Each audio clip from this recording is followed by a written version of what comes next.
Ugh. Hello, everyone. What's up? Yar. Hello, Speed Bump. Hello, everybody.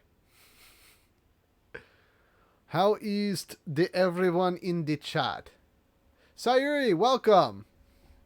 How's everybody's Juneteenth so far? Ugh. Freedom Day, as it's called.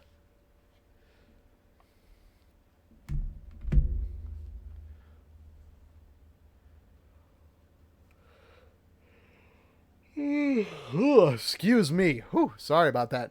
It has been a hell of a week for me, and I decided to end off my long weekend by doing a bunch of manual labor around the house. Prepping El Kiddo for bed? I gotcha. Tired and disappointed from you. Yeah. Hello, Zapper Sloth. Hello, hello. Good to see everybody here. I'm going to give it a couple minutes. Let people start coming in. Doing good, Zapper Sloth. I'm a little tired after today because I went for a 3-4 mile run just earlier today, and then decided to come home and move this 400-pound solid oak chest around so I could do some wire reorganization so that when I move this thing again, things don't fall off of it. There's so many. It's been a lot of there's been a lot of crazy things going on. I've just been staying super duper busy lately. After the new job and all that. It's been almost 4 months since I got the new job. It's crazy.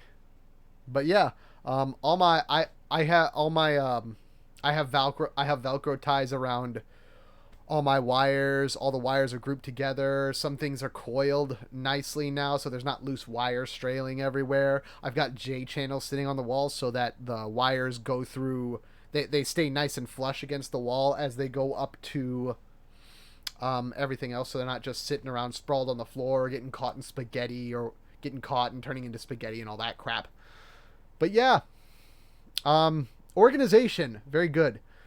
Now I just need to dust that shit off.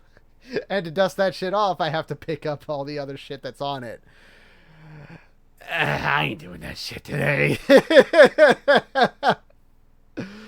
Oh, buddy. But yeah, taking a walk, going for a run. Oof. It's been quite the freedom day for me, but it's been a very fruitful day. I'll tell you that much. All right, so far we got 3 people here. That's pretty good. I'm gonna give it till about the 10-minute mark. See who else pops in because it seems like there were a lot of people interested in the stream.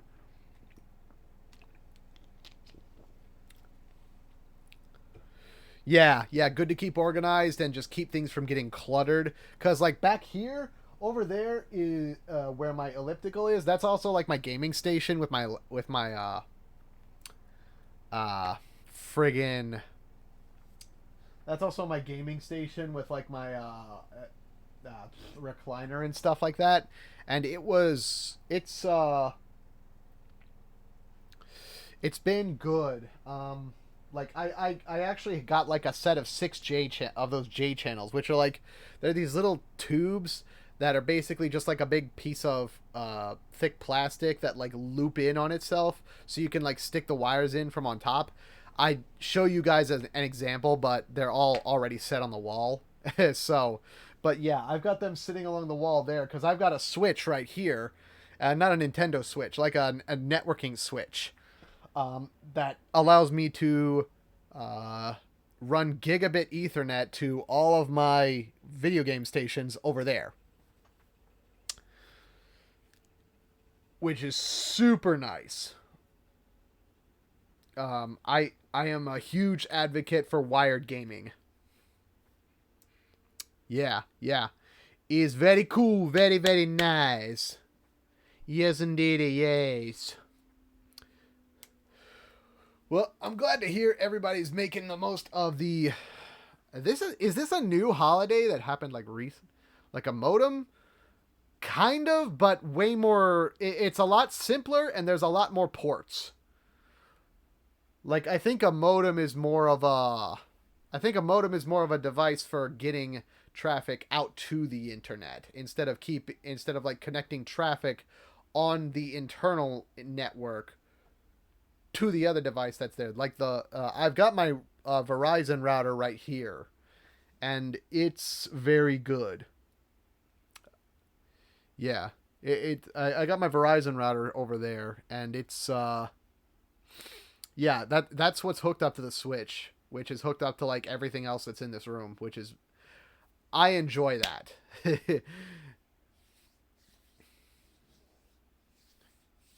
Hey, RKD, how's it going?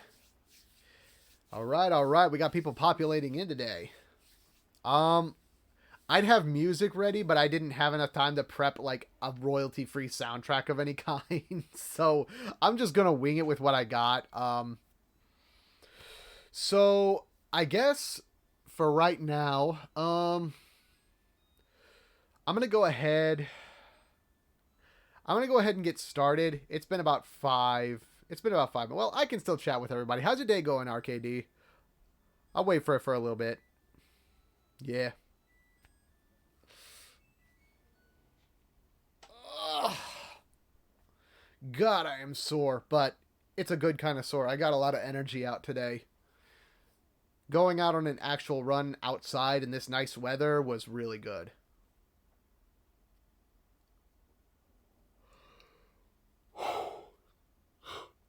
Butterfinger minis, huh? I haven't really tried both Butterfingers. Mm, shortly before you turn 20. Interesting. Yeah. That's an interesting point to start on. I'm gonna reference that later in the talk, but right now I think it was a little different for me, but I'm gonna start off the chat with something a little. I'm gonna start off the chat with something a little more general, and that is what is autism. So you'll get a lot of um. So there are the funny thing about autism is it's like in recent years, and this was like in the last, it wasn't even the last decade, it was probably like the last 5 to 6 years. um a lot of people, yeah, Asperger's syndrome, speed bump. The thing about that is, um autism in recent years has come to be known as just the autism spectrum as opposed to autism and Asperger's syndrome. um and the big thing that so there's several different, it's autism is kind of a very complicated ed, that's emotional disability, for in my shorthand, because that's what ed is what I grew up using in my special education classes. So ed means emotional disability, and the biggest thing, which is basically the crux of autism based on everything I've read to kind of understand about autism myself and kind of get some insight into why I am the way I am, is let me just go ahead and put this in here. It is what is called theory of mind, or so who here actually, so who here has actually, who here knows what a theory of mind is? Does anybody want to hazard a guess?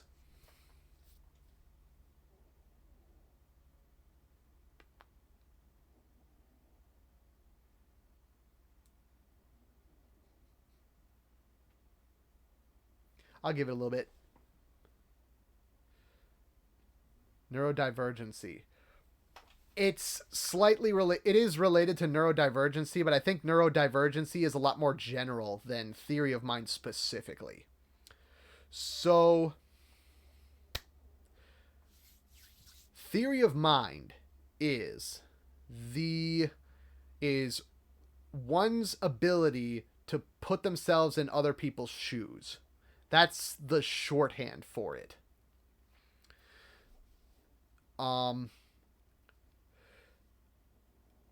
to go into a little more detail, theory of mind is your ability to understand other people's emotions and through that kind of divulge their viewpoints and understand them without having them tell you specifically what's their um thinking of being them more like no thinking like them, putting yourself inside their head, inside their shoes, and allowing yourself to kind of understand where they might be coming from emotionally or as a person.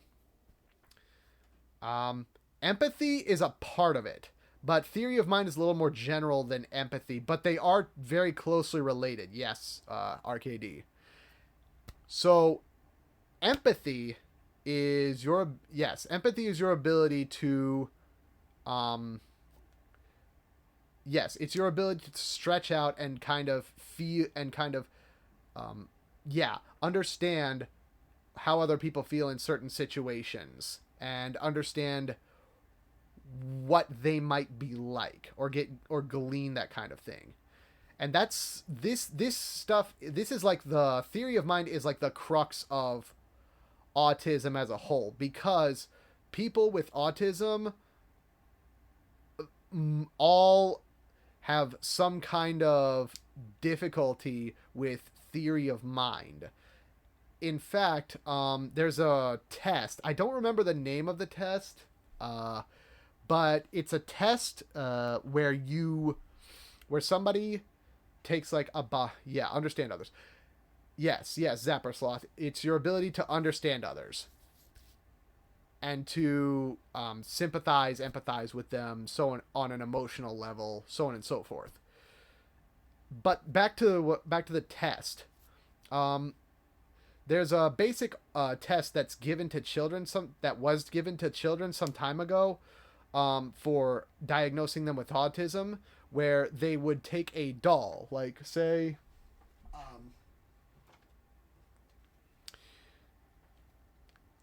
you have this is my doll. We have Buff Squirtle. Here's Buff Squirtle. So Buff Squirtle is looking at the screen. What does Buff Squirtle see? He's looking straight into the camera. What's he see?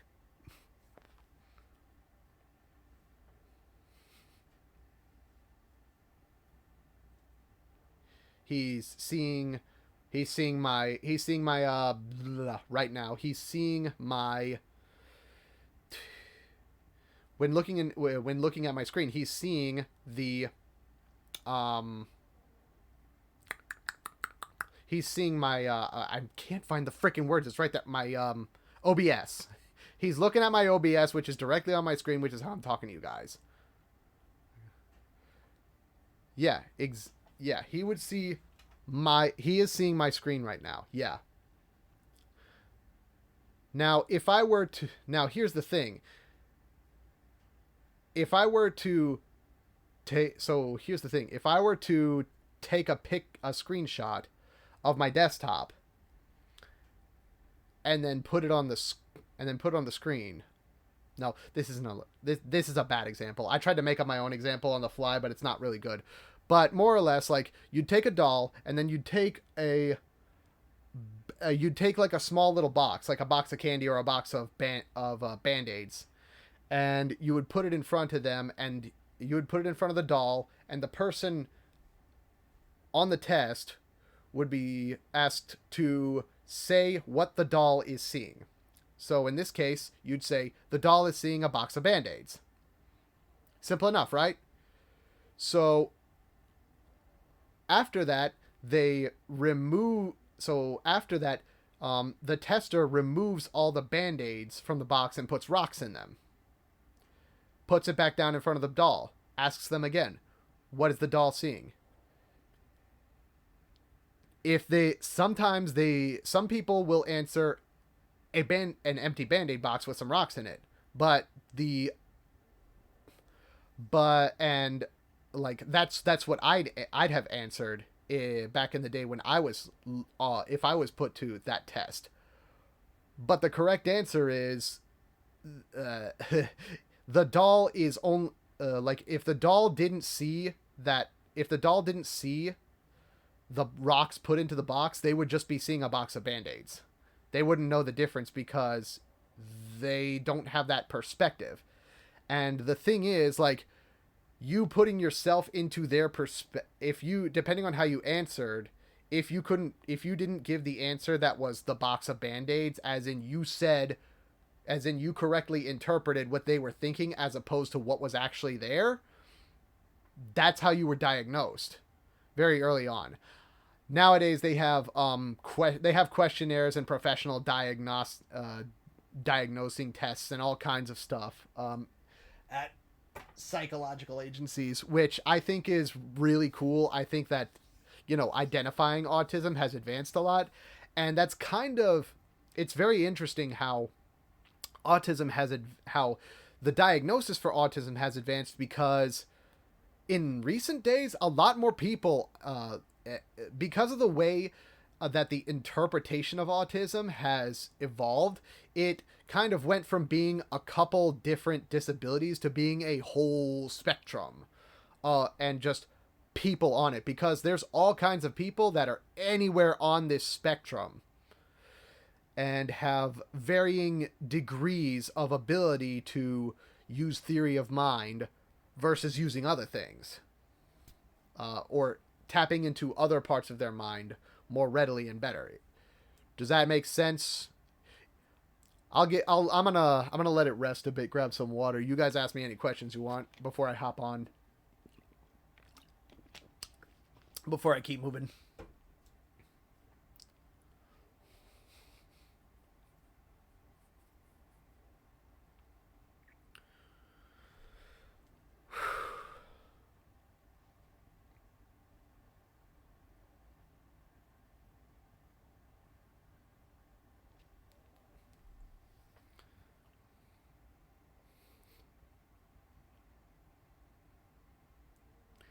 Anything at all.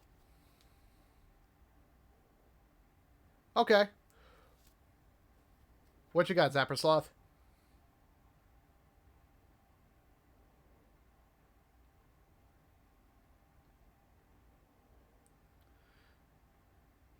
Yes. I was diagnosed with Asperger's syndrome back in middle school. I was about 11 or 12, and I got diagnosed by and eventually it's an interesting story. It's an interesting story, but I'll hop on that in a little bit. Somewhat. Oh, no problem, Zapper. So take whatever time you need to, like, if you need some time to put your to like put your question together, feel free.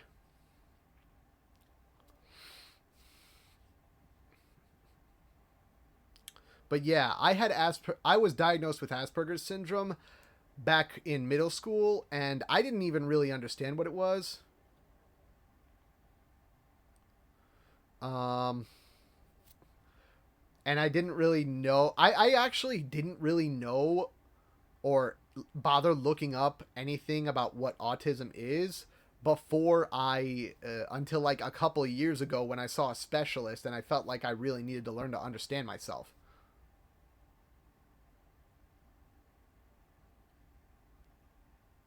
Okay. Well, I'll go ahead and move on. And if any of you guys have any questions, I'll make sure to stop at certain points in the talk before we keep going. So there's a couple other symptoms of autism from my experience that I've had, that were also highlighted in some of my research when I was back when I was looking this stuff up. And one of them is sensory issues. Um, People with autism can get very easily overloaded by excess noises, certain conditions, certain yeah, like no, a lot of excess noise when you're trying to concentrate. Like if you're trying to study and everything's noisy around you, it drives you up a fucking wall. Um, if you're, for me specifically, if I'm in a room with very dim lights, I end up not using. I end up like kind of zoning out. I feel like my brain starts going numb when I'm in a very dimly lit room, especially if it's like a dimly lit, very hot room. I feel my mind just start to haze out, and I could even fall asleep, or like just doze off in my chair, or just zone out, daydream.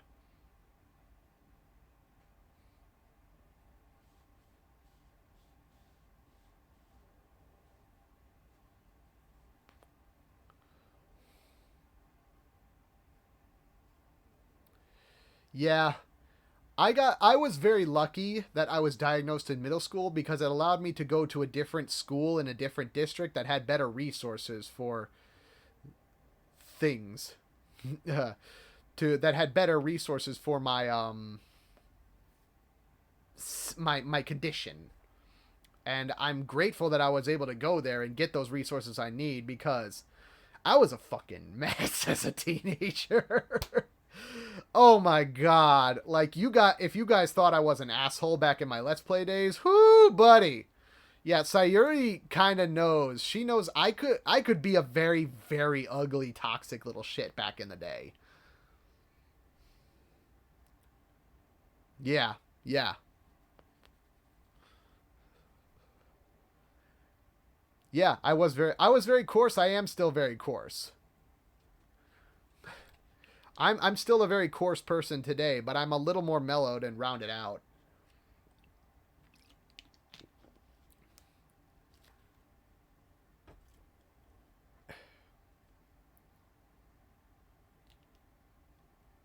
Yeah, exactly. It's taken me a while. Arrogant and pretentious. I That's funny because I don't think the arrogance is. I think the arrogance is more my personality without the Asperger's, but I think it shows a lot more because I'm coarse and tactless a lot of the time.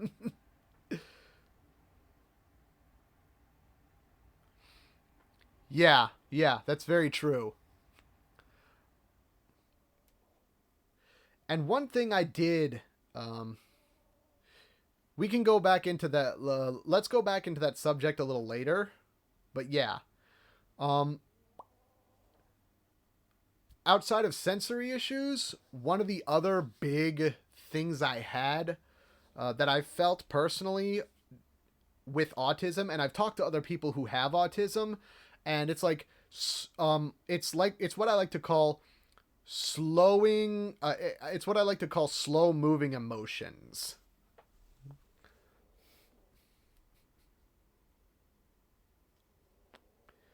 The tactlessness showed in a lot of my series, like with most of my co-op series with Vagabond, because I kind of shit talked him really hard as a person. I kind of shit talked him really hard and really unnecessarily when we were playing those series, and I said some unnecessary things that were kind of uncalled for.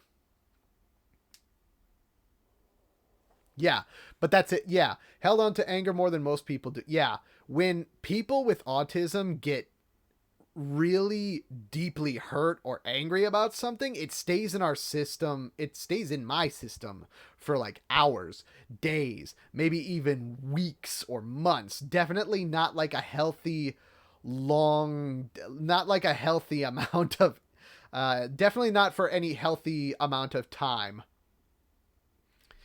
Yeah, it, and the thing is, it that kind of thing where we get that kind of slow moving emotions kind of ties into other things for people with Asperger's.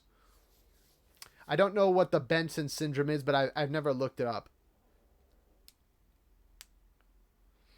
And his drinking after he recovered. Yeah, I was 18 before I even told my mother that I was scared of her because of all the anger that she'd given me when I was growing up. I like it so back in the day it took me I always bottled things up because I didn't know how to handle them. Um okay, Benson from the regular show. I'd have to look that up. I'd have to look that up. It sounds more. It sounds like a meme. It sounds like a meme or a joke syndrome. But I yeah. Back to what I was talking about. Slow moving emotions, holding on to anger. Yes, because we're bad at handling our own emotions and processing our own emotions, we tend to hold on to the anger for too long and then it just explodes, or we have like a meltdown eventually where we just everything just kind of comes out and it's very very ugly, very not fun for anybody involved. Yeah. It's it's rage, it's mhm. Yeah. It's rage, it's anger, it's just complete and total vulnerability. It's complete and total vulnerability. It's when you just lose control of yourself and you feel the hurt for a while and you just like you've already melted down, and then from that point you need to like find a way to build back up and get in touch with yourself, and it's awful.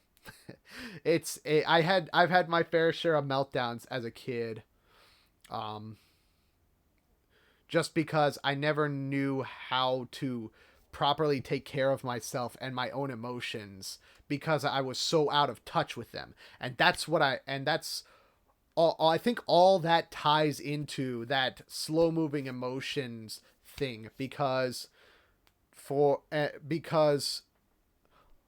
moving from there, um, yeah. The last thing that I personally, the last point that I have that I feel most strongly resonates with my experience with autism is the disjoint between emotional extremes. And what I mean by that is most of the time, people with autism are usually pretty. We don't we have trouble expressing emotions. Most of the time they're very numb and distant to us, or at least that's how they felt to me as a person as a young teenager with autism who didn't really understand it, didn't understand about himself, and didn't really want to didn't really want to look inside or actually look outside and gather facts and Google stuff and figure out what this was. But even back then, there wasn't a lot of autism related material up. It was still developing.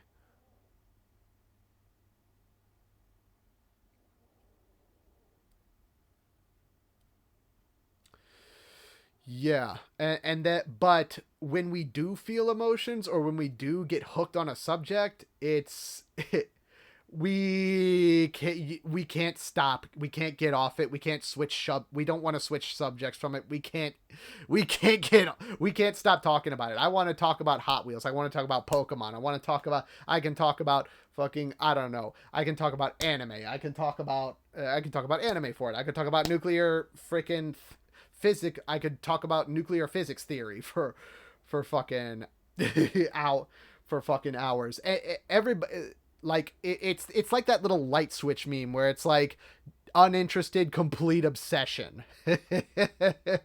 That's what the autism that's what like the autism mindset is for us, where it's like that one we have that like couple hyperfixations that we're absolutely obsessed with, and we want to and we just absolutely and we're masters of, and everything else we just kind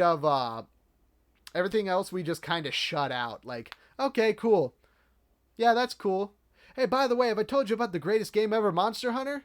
Yeah, the greatest game ever. I get to go. It's the best game ever with the best monster ever, Zinogre. Zinogre is a dog dragon with who has freaking he's a dog dragon and he has thunder powers and he does kung fu moves and it's super cool. Here, let me show you this video about it, and goes on for 3 hours about it.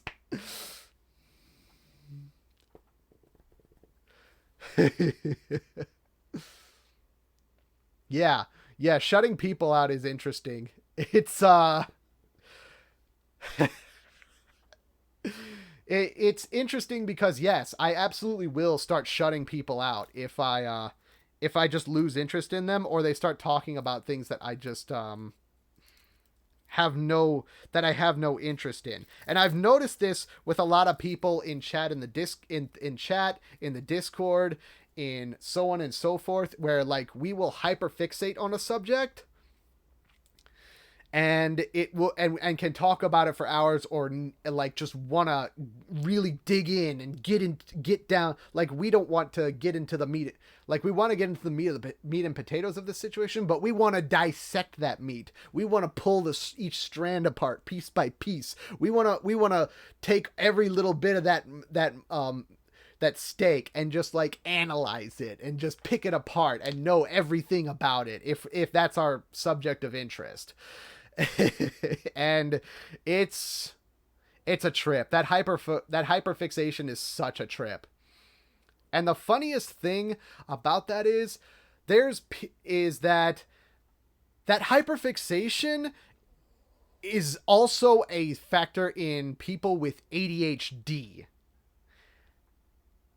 But the difference is people with ADHD will flit off that subject all of a sudden out of nowhere, and they'll move on to something else because their brain just can't hold on. Their brain just can't hold on to their brain just doesn't hold on to a subject for longer than for as long as we do. And like not even and normal people don't do that either. We can go on for hours about our subject of interest, while a person with ADHD will go on about 80 different subjects when they have that. But they both have the same hyperfixation.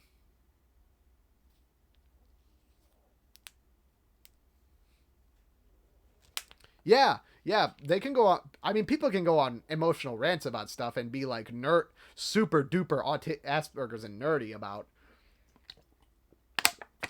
He has the ADA thing. Yeah, exactly. Yeah, they can absolutely hyperfixate. Oh, sure, Zappersloth. Yeah, yeah, yeah. We're still in the beginning of the talk. There's still plenty of time. Yeah, yeah, yeah. Absolutely. Share your story. Because like, yeah, share your story and I'll continue from there. But yeah, that's a very interesting part about the 15-minute rant about Glock handguns in Fallout New Vegas video. It's just so silly because yeah, like as soon as ADHD people like zone in on a subject, they will absolutely stay on that subject until they lose interest.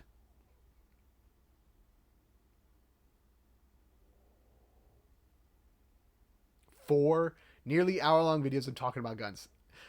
That's the gun nerds, dude. If you've got autism and you hyperfixate on that stuff, and you hyperfixate on that stuff, like you can you can absolutely do yeah. You can absolutely do crazy things. Hubby has ADHD and we've had to adjust. Yeah. That's kind of cute, actually. Just the fact that you're just you and hubby have to deal with his ADHD. Like you're living with it. You're dealing with it in a way that, and I find that adorable. Because I don't know, it's just cute to see the perfectly normal person adapt to the goofball with the quirk.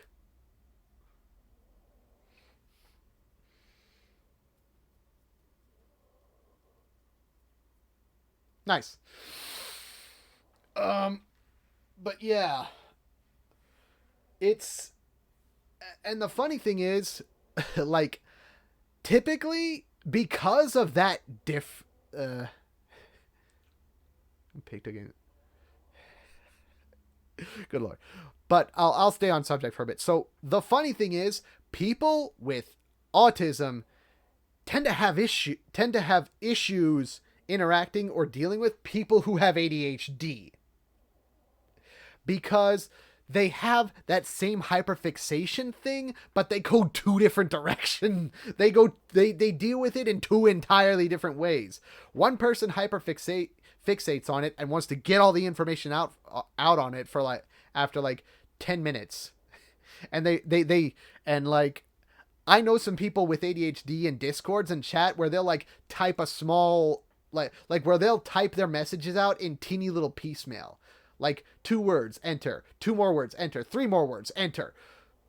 And I'm just sitting there looking at it like, gather your thoughts, woman. Get it together. What are you doing?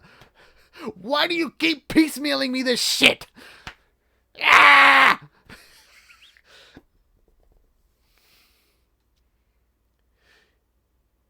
Yeah, exactly.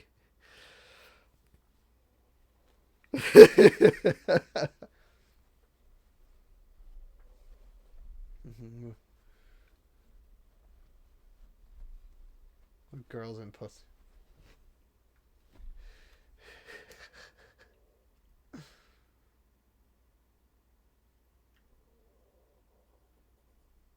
I can say something on piecemeal because you had that issue with me. I mean, I kind of did. Like, I definitely had issues with people who wouldn't like just put all their thoughts out at once, because I'm a paragraph kind of guy. Like I'll type out 3 lines of code and I'll shift enter stuff. Yeah, it's pieces of information combining together, but it's fed to you so slowly that you constantly have to pay attention to different data. And people with autism hate doing that. We want to digest a whole big piece of information as opposed to digesting itty bitty little crumbs of information bit by bit by bit by bit by bit by bit by bit by bit by bit by bit. You see where I'm fucking going with this?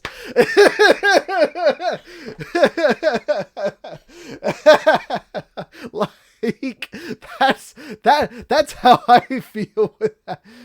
That's how I feel about that. But like, yeah, it's two different. They're 2 different syndromes. They're 2 entirely different ways of dealing with information and ways of expressing information and like portraying to each other. But we're a lot alike to people with ADHD because of that. Like, we're more alike with them than we would like to believe at first. That's really like, and our brains handle that information 2 entirely different ways, and we want to express them, and we do express them in 2 entirely different ways. And like, yeah, we're more alike than we think. But it's funny enough that one difference between 2 people almost doing the exact same thing is actually what causes a lot more conflict. Like, a slight difference in how you handle the same thing can cause more conflict than having completely different opinions and completely different ways of doing things.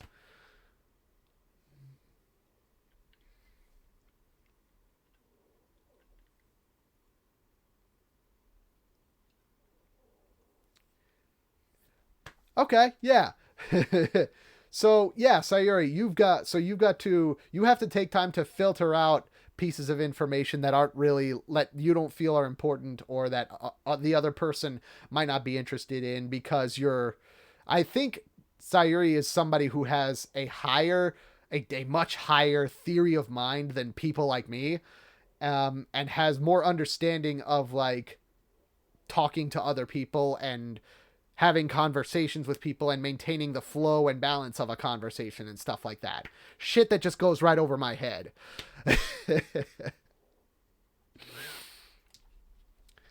But yeah,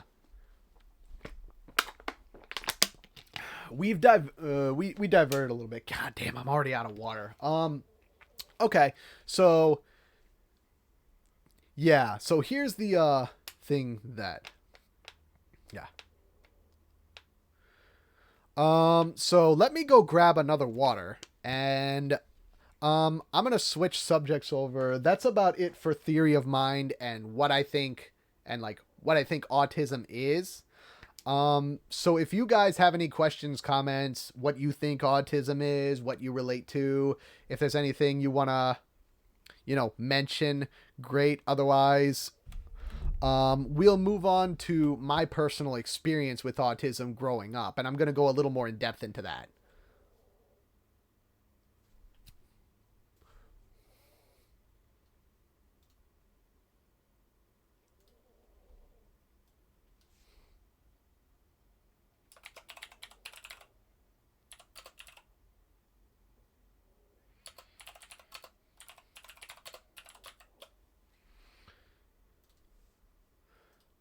Ha, screw you, chat. You're, I'm invading your territory. Ah, you don't get to talk. It's me.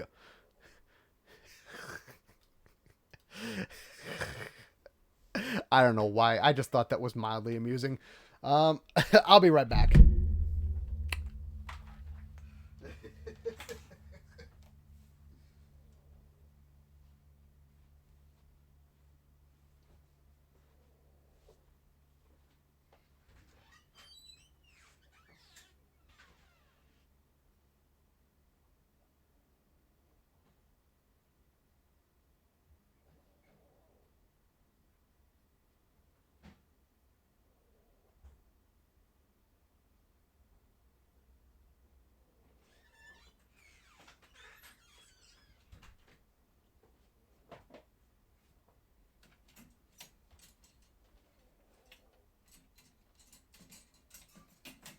Wooba dooba.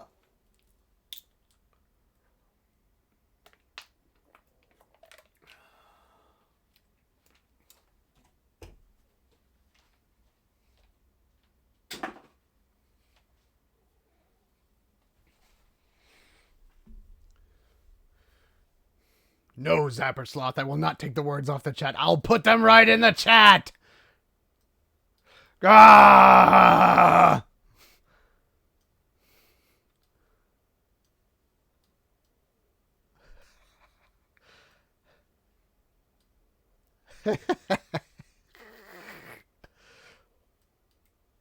Oh my god.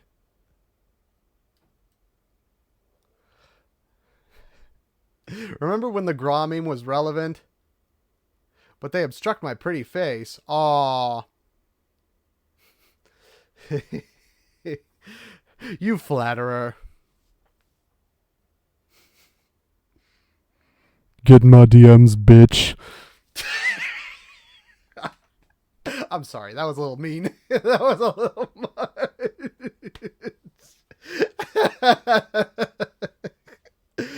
Oh, I apologize for that. That was a little crass and rude of me. I appreciate your speed bump. I appreciate your rolling with the joke.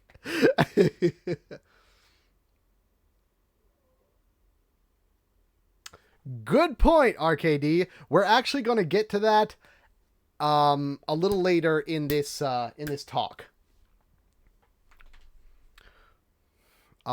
Because my thoughts exactly on autism and just about any disability.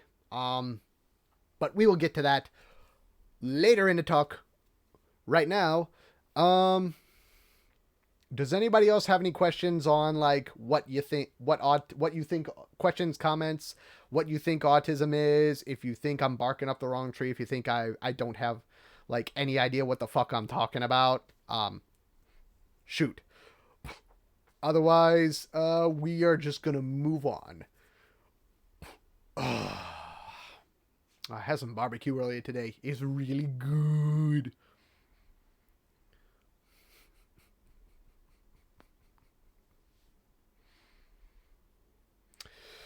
I got stuffed.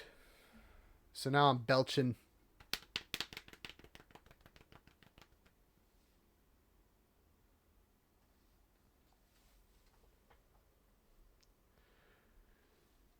Homemade cheeseburgers. Cheeseburgers is good.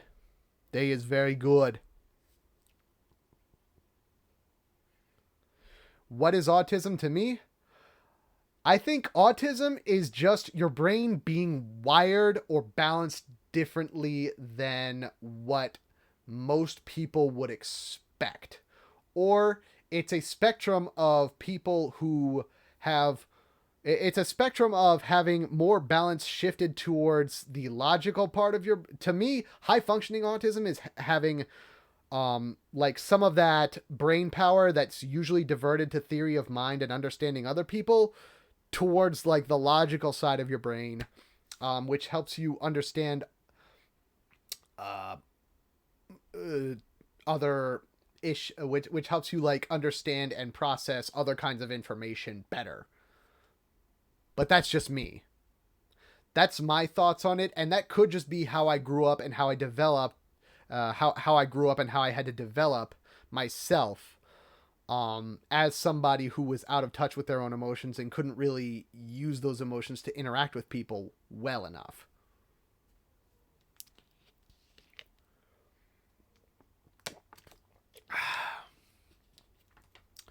But it can also I very rarely have interacted with people who are very heavily on the who are very heavy on the autism scale. I think there was one guy I knew in high school who he had a meltdown because some dude had like a, you know, those little joke hand buzzers that they give you a little hand buzz from back in the day where you'd like, hey, put her there, pal, and it would be like a slight shock. I know a guy who got upset, visibly crying and melting down because he got buzzed on the back of his neck by by one of the staff as a joke. It's a funny story now, but it's kind of fucked up thinking about it back then. It really is kind of fucked up. But yeah. Yeah. That same dude is one of the people who was one of my biggest resources when I was in high school, which we'll get into. I guess we'll get into now, and we'll go ahead and move on. So, yeah, easily agitated.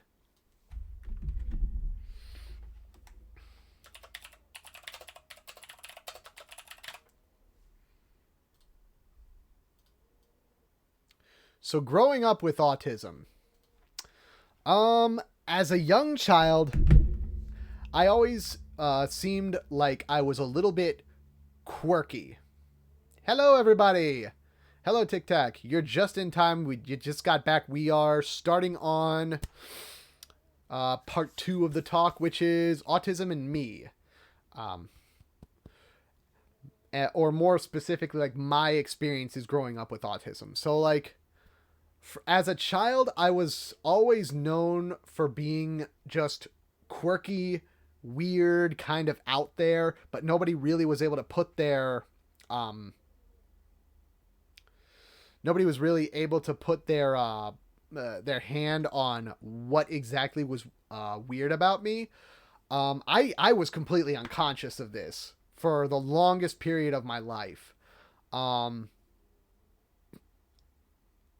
Up until after I got out of, I used to have massive anger fits, and I would like, people would love to get a rise out of me until like this one time in summer camp where some dude pushed a trash can at me, and I just snapped and I ran over and decked him, like literally tackled him to the ground and started punching him in the face.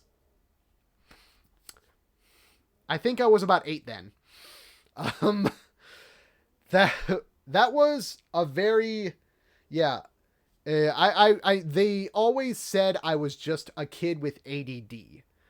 That was everybody's favorite excuse back in the day in the 90s before autism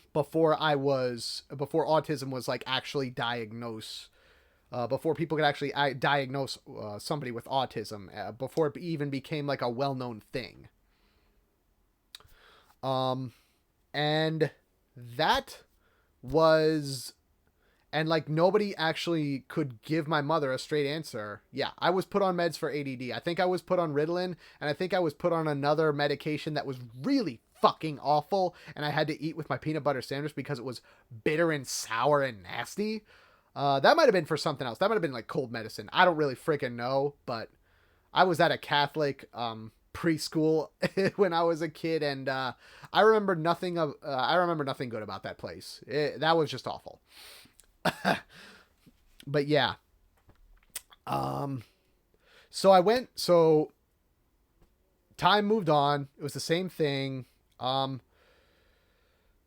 also had extreme anger because my family situation growing up was not the greatest.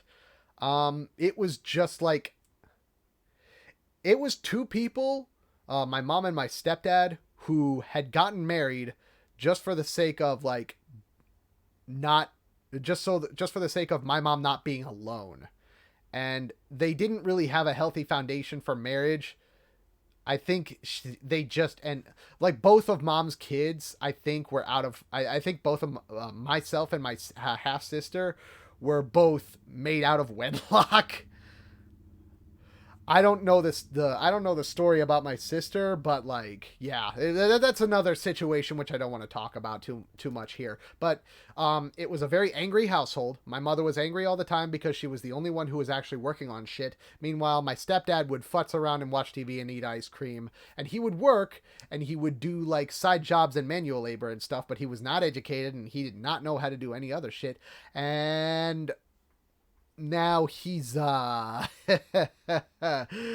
recent stories about him are not my favorite thing. So but yeah, long story short, I was an angry kid. And because I was an angry kid, the rage was a lot worse for me. Everybody in my family is kind of fiery and already and hot-tempered. My grandfather, who I take a lot after, is very he was a very, usually very calm, but when you push the wrong buttons, hoo boy, he would kick your ass. I was his favorite kid, and he actually shoved me up against an armoire with one arm and said, "Don't you ever say nothing like that to your grandmother again, boy." He snapped sometimes. Was my dad, my actual dad, my hereditary dad, my hereditary dad was, yes, he was actually autistic, but he was not involved in, anything, but he wasn't involved in any of my treatments or anything like that. I've only visited him a handful of times, like probably about a dozen times in my life. Before he unfortunately passed away a couple years ago. I just never really knew him. And when he did die, like, I was sad, but it wasn't cripplingly sad or any kind of, it didn't hurt. I didn't feel the hurt or the loss as much as other people would have. Like, my mother was crying. She was bawling. She was in tears. Because she was already in a sensitive point in her life at that point, because we were going through a midlife crisis, but she was visibly sad and upset that he was gone. Yeah. Yeah, but I take after my grandfather and my mother for the fiery part of my brain and the intelligence, but I take after my dad for like the autism part and for just having just some of his quirks. I definitely don't take after his alcoholism. That's what that ruined that poor guy. But unfortunately, he did not have the resources I did, and he wasn't able to learn what was going on that made him different than other people, and I was. And that's why I am fortunate to be here today, and that's why I was able to develop to the point I am here. I know, RKD. I know. I won't go I'm going on a tangent right now for a for a little bit. But yeah, that was I've been going off there's just been like everybody's got their own complicated family issues, and it's even more difficult for kids with autism to deal with. But moving on, like I said, I didn't know my actual dad that well. He did not. He wasn't a very, very huge part of my life, but I did appreciate him when I met him. It's just unfortunate that I wasn't able to know him better. But my stepdad, he wasn't much better, and he was under the same house, so you might as well call everything I do fatherless behavior. People can call the Twitterers can use the fucking fatherless behavior memes on me. Oh, but yes. So, moving forward, issues with socializing in classes as a child. I had a very specific set of people that I could talk to. And by specific set, I mean I had one friend in high school. And that was somebody that I was introduced to through my parents, who might also be a little bit autistic. Diet Coco, if you're in the chat there, that's you, motherfucker. Yes, I'm talking about you. Special Asian friend. Yeah, we've had some talks about autism and stuff, and he's talked about being mildly autistic. Yeah, SAF Mike Human Online. Yep.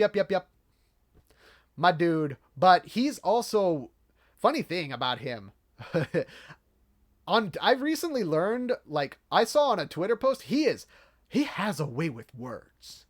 He is a very eloquent.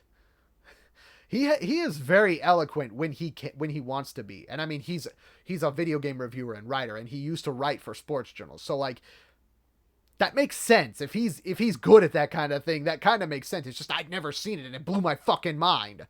Because, like, you've seen him talk. He's the most coarse person you've ever seen talking. And for him to just write out a literal, like, je ne sais quoi, John Hancock fucking paragraph, fucking Edgar Allan Poe paragraph, just blew my mind. It was crazy. But yeah, I had issues with a lot of socializing and classes as a child.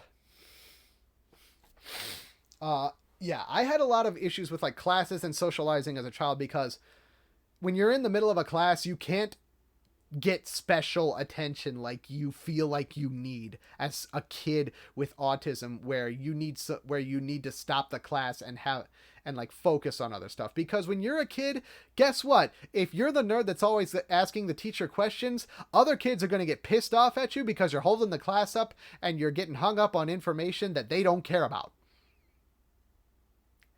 And that's eventually going to bud into a problem with not asking questions later in life. Which is unfortunate, because once you get to college, you need to ask questions of the professor, because otherwise they'll blow past you and you'll be out of class 30 minutes early, and you'll have no idea what the fuck happened.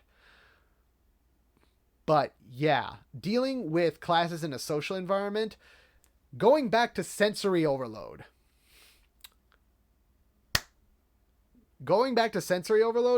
When you're in the middle of a noisy class trying to do an exercise, as a kid with autism, it's fucking torture. It's awful.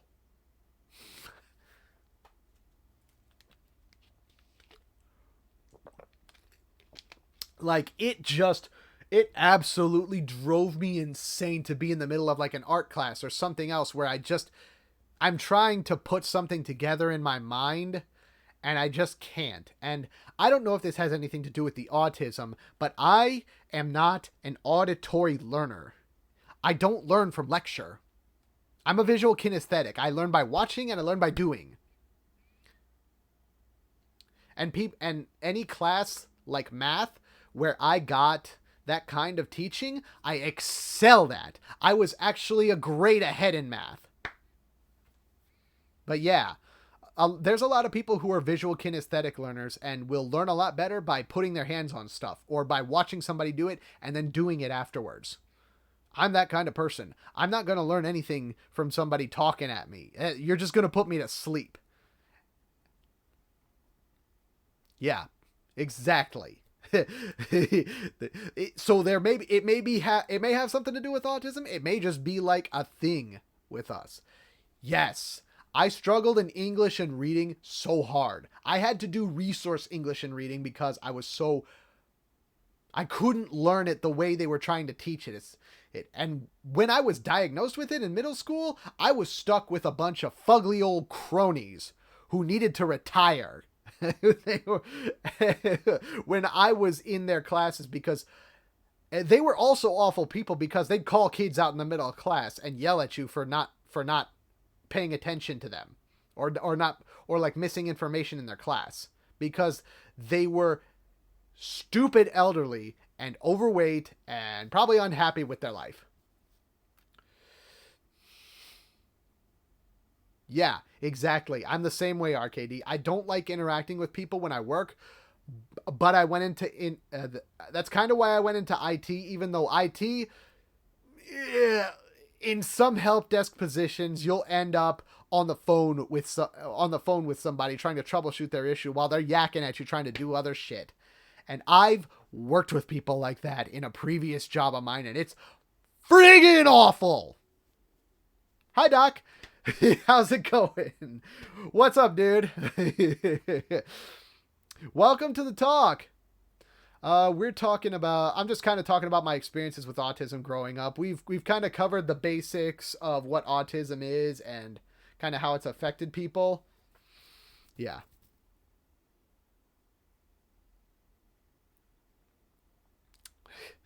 But yeah, I had so many issues with normal classes as a child. And here's the biggest example of like a huge autism moment for me. So I was in the middle of a reading class. I was doing really well on one of my reading assignments. I had a question about one thing. Otherwise, I would have been able to, that would have helped me just finish the packet, and then I could just stop and do whatever the frick I wanted. But I was so hung up on that one question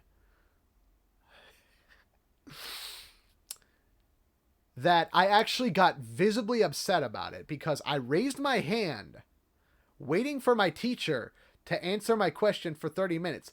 But because that was in a reading class, he had divvied that class up into 3 different kids doing 3 different things.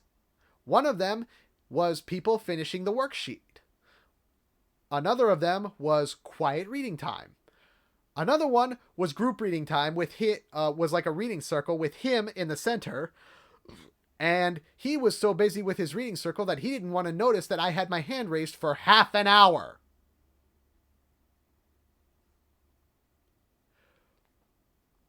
So eventually I got visibly upset. I got up, I grabbed my chair, and I was about to slam that motherfucker into that desk and knock that whole fucking setup over, and guess what my teacher did?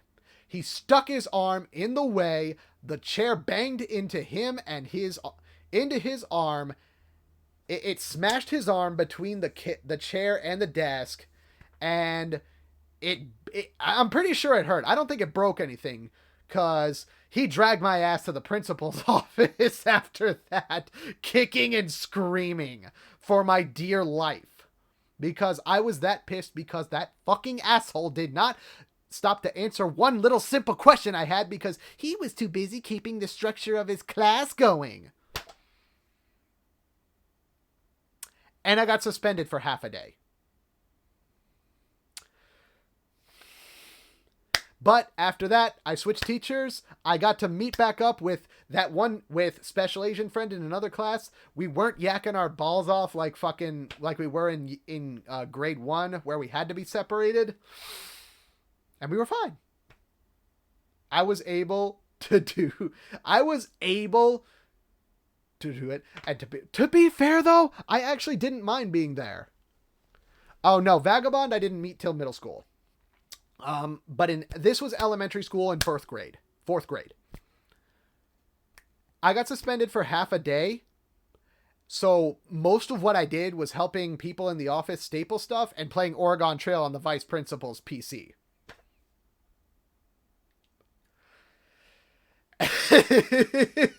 that it was not a bad suspension at all. It was an in-school suspension, and that's the only time I've ever been fucking suspended at school. It was fine. But yeah, that was so glad I'm not in school. Oh, me too, dude. I'm so glad I'm out of school, even in college, grad school, all that other shit. I'm so done.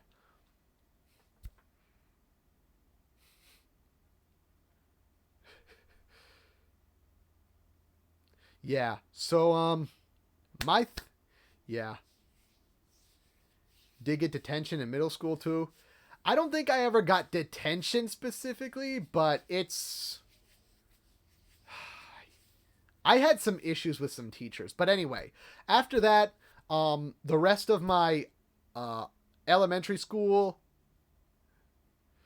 was done. Oh, yeah. I hadn't served but yeah. That was basically me in elementary school. But yeah, I understand that too, RKD. The issue, you not wanting to be punished in high school because it's terrifying for somebody with autism because people with autism don't know how to handle social slash diplomatic situations like that where like punishment is being meted out because of an emotional thing that you just don't understand or you're not being or you're not very conscious of because your brain can't be very conscious of those kinds of things. But yeah, so elementary school finished. I went to middle school. I got diagnosed in uh I think it was either 6th or 7th grade. I think it was 7th grade when I was 12. I got diagnosed. I got moved to resource reading in English, and I did so much better in that environment. And I was treated by one of my favorite teachers of all time, guy named Mr. Chestnut. He great teacher, very lively, but very lively, very friendly, very open, very easy to approach, but also very no nonsense. You don't get that kind of combination in a lot of people. And he was one of my he's one of my favorite all-time teachers. And my 5th grade teacher also was very good because he was also very friendly and very energetic. Um, but yeah. So after I got diagnosed in middle school, I still didn't look up autism or any of that, and I was such a weird kid anyway. I just decided I would embrace my weird. Getting diagnosed with autism kind of gave me an excuse to be weird, so I kind of just embraced my weirdness and started acting weird in class. I turned into kind of a class clown, kind of a wannabe cool guy. And it was, and it's I look back at that and I cringe because I maybe embraced it just a little too hard, but I was also in middle school and not quite emotionally developed yet, or socially well developed, socially well adjusted, we'll call it. um but yeah, and the funny thing is, before I got diagnosed and even after I got diagnosed, nobody could tell. Most people would not be able to tell that I had autism or Asperger's syndrome. Nobody's usually able to think of it. In fact, I saw some people in the Discord mentioning like Cap's on the spectrum. Like you were surprised, and like yeah, looking at me now, you wouldn't think I'm on the spectrum because people with autism normally they're talking in a monotone, hyper fixating on how many stripes are on a tiger, or or like how many round, or like how these different guns or like how different the riflings are in these 3 different kinds of guns, or the ballistic markings of these kinds of guns and how deep they'll penetrate in different calibers of bullets and all that shit. So yeah. And yeah, people with autism do tend to ramble in a monotone, as opposed to whereas people with high theory with like normal social skills, you feel the tone in their voice kind of fluctuate when they're talking. But yeah, it's very interesting. growing up with it, growing into middle school. Um, so another factor that helped me kind of embrace the weirdness in middle school was meeting Vagabond. And I met Vagabond through Special Asian Friend, who I'd known since I was 5. So I met this dude Vagabond.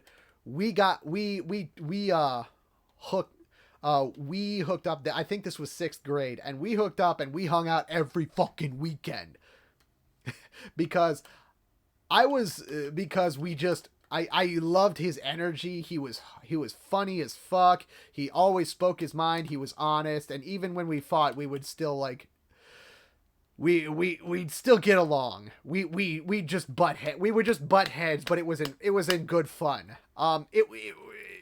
Like in some way, he's such a very relaxed dude. We're fighting over it. Exactly. We we fight over stupid things all the time, but it's just fun. It's fun for us to argue about stupid. I wouldn't call him a jock. He is the ADHD guy though. But for some reason, him and I just clicked on a friend level.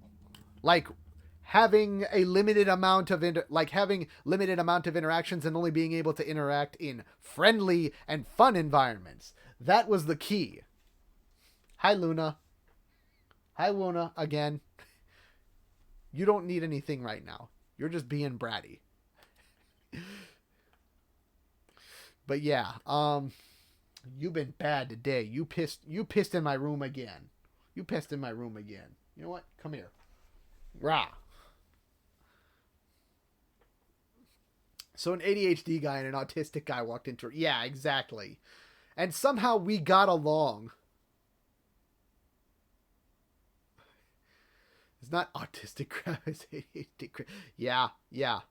But it's so wacky the way we used to, it's so wacky us hanging out together. Because, like, we both had ideas, and he had all kinds of crazy ideas, and things that he was dealing with. And he just seemed like a very, very hyper, very happy, very high energy dude growing up.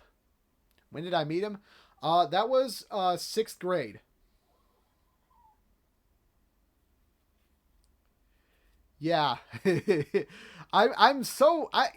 tickles me and it warms my heart to know that my dumb little videos back then, as low quality and as unedited and as low effort as they were, managed to make a difference for some people. Like, I'm very happy that me and this other dude hanging out doing stupid stuff playing games was able to take somebody's mind off of life problems. But yeah, growing up with autism it's a trip. It was a trip for me. Like growing up through high school and learning to cope with myself, I felt myself achieve some growth while while we were chilling.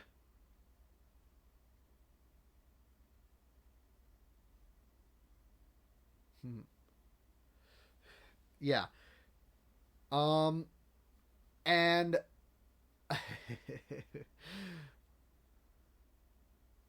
yeah, I'm glad that my antics were able to at least help some people, or take their minds off of things. It makes me feel like my low effort little 20 minutes out of my day was worth it. But yeah, I going into high school, I could definitely feel myself developing and growing because I was surrounded by teachers and I was in an environment of people who understood my problems and were willing to talk with me about that. Because whenever I had a meltdown or a problem or lost my temper, I could remove myself from that situation and go into a different room where I could just unwind. And they would always be there. There would always be somebody who understood me, was friendly with me, and was very open with me, and they would talk to me, and they would give me, and they would like tell me a nice little story. And those stories, like them being able to tell me that they empathized with me, was huge.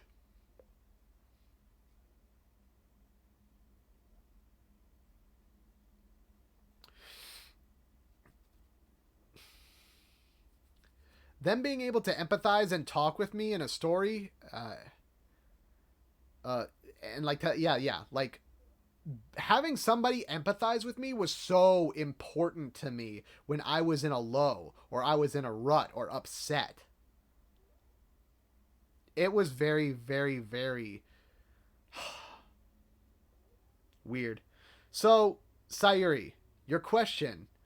On the days when we would chat on like MSN and shit, when we would talk for hours, I think it's because I was just fixated on you.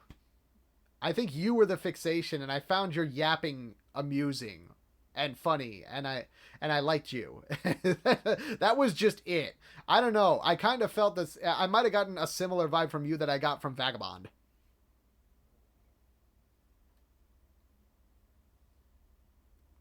Because like if I was trying to do something else and you were yakking at me, either I was, fixated on doing that other thing, or I was just like being like, "Shut up!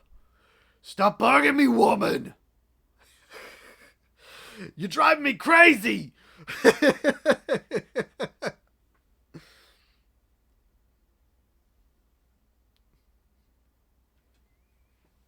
But like, I also liked being able to. I also enjoy listening to people. Uh, but I also liked we both kind of back in the day. So Sayuri and I met online, and we both had like crazy situation. We were both in some crazy situations and weren't in a very like mentally healthy place. Because like we were both in college and struggling and doing all that crap, but like that was kind of the foundation for. Yeah, yeah. Like I don't know what it was, but we both, regardless of like her being hyper as fuck and me, yeah, we met like an on we she and I met on fucking Gaia Online in 2005, and yeah, we were just uh, for some reason we just stuck to each other, like we clicked and did and all that stuff, and it was we had a good we just had a very interesting vibe to us where I was the quiet one and I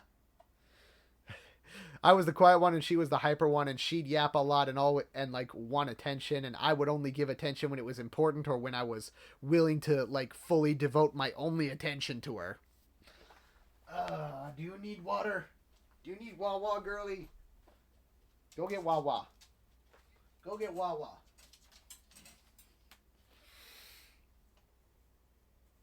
Yeah. Tolerate.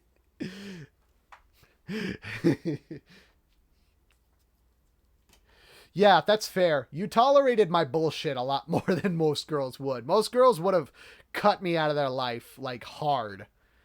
But again, that's Gaia Online, and there was mental illness there to begin with everybody. But yeah, it was yeah, I was a very mess. I was an arrogant, very prickly mess back then. Yeah, I was very mean. I was very mean because I was just in an angry situation my whole life, and I had no understanding of like why it's bad to say these things to other people, even why it's bad to say these things to other people, because it will kill me too. Like it'll make them sad, and then I have to deal with the fact that I upset them and I was in the wrong, and that weight sits on me.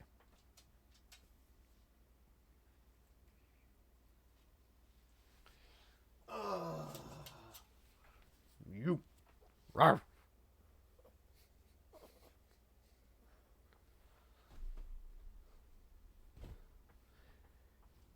Yeah, that's true. I had a very female dominant family because my stepdad was a worthless piece of shit, and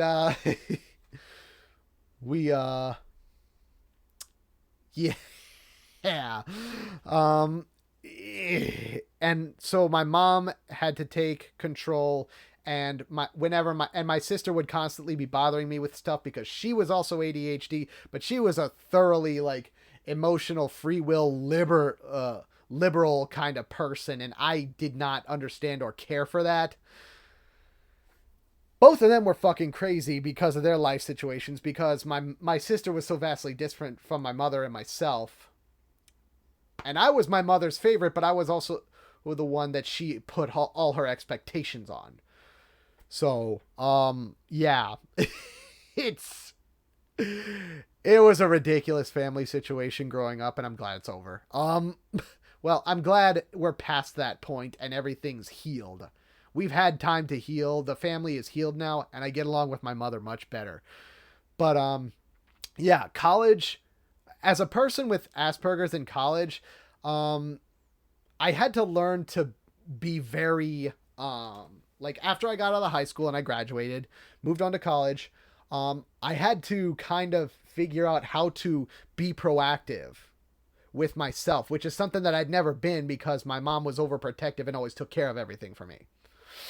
And now she couldn't, and it wasn't right for her to do so because I needed to grow, because I needed to grow as a person and I needed to learn. And I didn't understand that until much later on in my life, like halfway through college. Around the time I actually started, like a couple of years after I'd started my Let's Plays, actually. Because I started my Let's Plays when I was like 19 or 20. And that was one of my favorite coping mechanisms. And I guess that was one of my ways of like talking to people and socializing online, because otherwise I would do it on an online forum or in some form of text, because I liked to communicate. I like communicating better in text because it's very cut and dried. Like I can get all my thoughts, I can organize them, I can put them on the page, I can type them out. I hit the enter button. There's your paragraph. There's your couple lines right there. You send me back a couple lines, I send you back a couple lines. It's all nice and structured, neat. And I can process the information cleanly.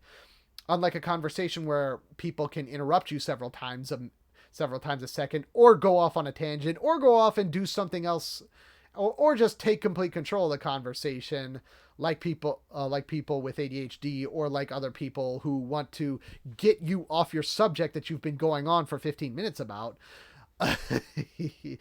Reasonably and understandably, I might add. Yeah. It's very different, but I had to get a hold of my own resources there. I didn't have people who were willing to be my resources or willing to stick their nose in and say, hey, do you need a resource for this, or you should get a resource for that, or like you should remove yourself from this situation, or try to give me guidance or direct me in life. When you're in college, you have to develop your own direction in life, and that's what I had to do. And I was so busy doing that I didn't even make a single friend in college. I got along with some people that I met in a bowling club once who were part of a video game club, but I never went out of my way to meet them because I was just too busy wanting to do my own things. I wanted to do my Let's Plays. I wanted to process my videos. I wanted to go back to Taekwondo and do that stuff. Actually, Taekwondo stopped when I went to college because they went corporate and I ran out of time. But yeah,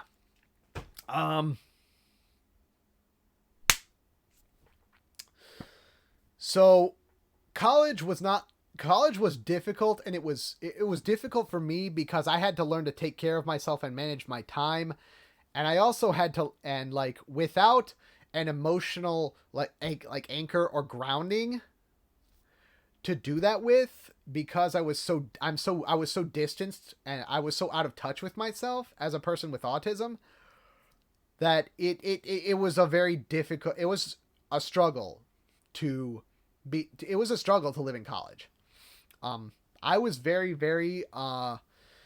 it was a struggle learning to like learn for myself and like go to college and try to learn stuff without actually engaging in any of the fun and interesting activities there that you'd normally do when you hang out with people who are in, college. But I was fine with the friends I had, and I was fine doing the things I did. But Um, yeah, that was college was difficult, and so jobs and networking after that. Oh, buddy. You want a foreign topic for somebody with autism? Networking, for especially for like social networking or professional networking? Back in the day, like I didn't know about Twitter. I didn't know about Link. I don't think LinkedIn was even a friggin' thing. But like I didn't have any of that. I had a resume and like and my college experience, and that was it. Like it took me so long to try and get a job. I had to use a government a, yeah. I had to go through a government agency to get me to help me get an internship for my field, which was IT. Um, but the funny thing is, like, yeah, networking is awful and very volatile. The funny thing is, like, well, I'll tangent on that once I finish this subject. But yeah, networking and jobs is difficult to begin with. Like people are very flaky. Like there's all kinds of people who will be so friendly to your face. Like, yeah, I'll hook you up. I'll get you everything you need. You want a job? Yeah, I'll get you a job. Here's my number. Here's my thing. Here's this, that, and the other. But like but when you call them later, they've already found somebody else, or they've moved on to a different subject, or they just lost interest in you because you weren't right there in front of them. There's people who are like that. People like that have very high theory of mind, and they're very good at maintaining a conversation, but they're also fickle as fuck, or their situation forces them to deal with that problem, and it's terrible, but it's still necessary to make and maintain connections, to get in contact with with professionals on Twitter, or to try and, make sure you have professional connections on LinkedIn or anything like that. It's much easier nowadays because you can do it over the internet and you can do it through text, which is how I like to communicate best, but it's okay.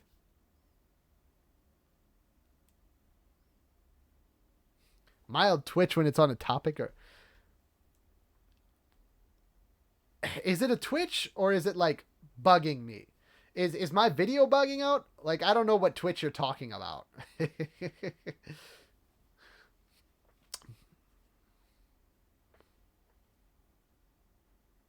Cuz like yeah, I'll stop and read chat, and I might, maybe it is. Maybe my face just goes kind of like that maybe. Like I'll just kind of glare and give it the stink eye when I'm trying to read chat, or when I'm going on to a subject where I'm just like, yeah, my stepdad, about that. Maybe. I've heard people say I have a double blink twitch when I lie. I very rarely lie, but like that was something that did kind of happen once at work. It was crazy. But yeah. I so like I worked for when I was young. When I was 16, I got my first job as like pushing carts at a grocery store once, and I stuck with that job and moved over to produce and did a bunch of other things around the store. Like maybe that was for 9 years, almost 10.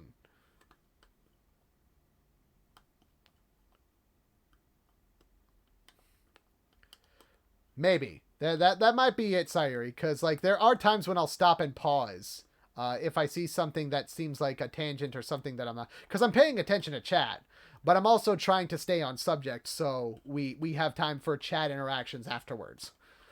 Um, but yeah, jobs and networking. So I worked that job for 9 years. I went to Costco to work, to try and get a leg up on my own job, because I thought as long as I was being useful and purposeful in my job at Giant, that was enough for me as a person.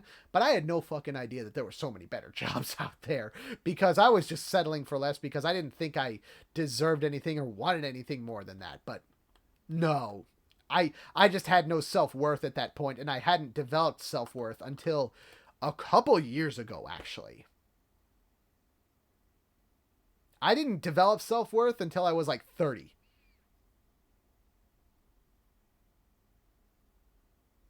And that only came when I started, like, when I owned my own house and started working my own, and started, like, earning my own keep. But yeah, jobs and networking is very difficult for people with autism, because when we actually feel like we, again, correct me if I'm mistaken, or if somebody else believes differently, but like when we get what we believe is a connection, we believe that's going to last forever and we'll be there whenever we need it. And that's not true.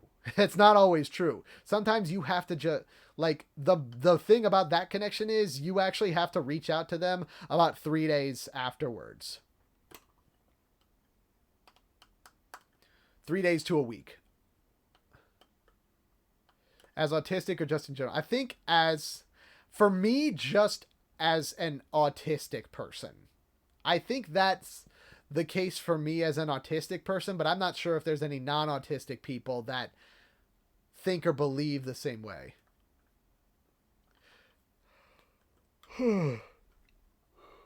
Sure thing, Zapper Sloth. Zapper Sloth, have a good night. But yeah. Yeah. Jobs, networking, and dealing with people are already difficult to begin with. I've heard normal people with high levels of empathy that have said getting reads on people and talking to some people is difficult. Even non-autistic people have that? Fair. So, it's more people than just me. Understandable.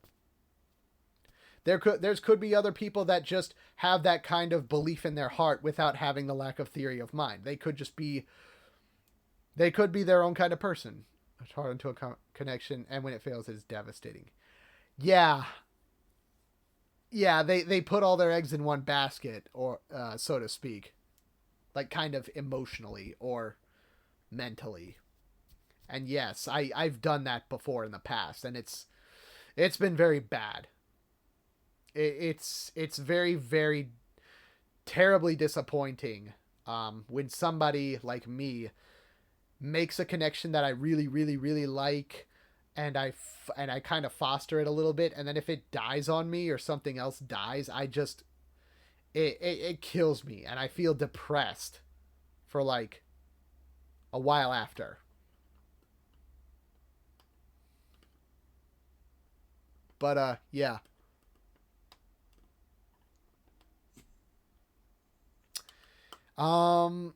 But so one more thing before we move into the closing, my closing thoughts.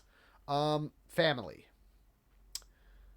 After I got out of college and I got a job, and I was still living with my mother, even though she was living in my household, she has she is somebody with with very high theory of mind in my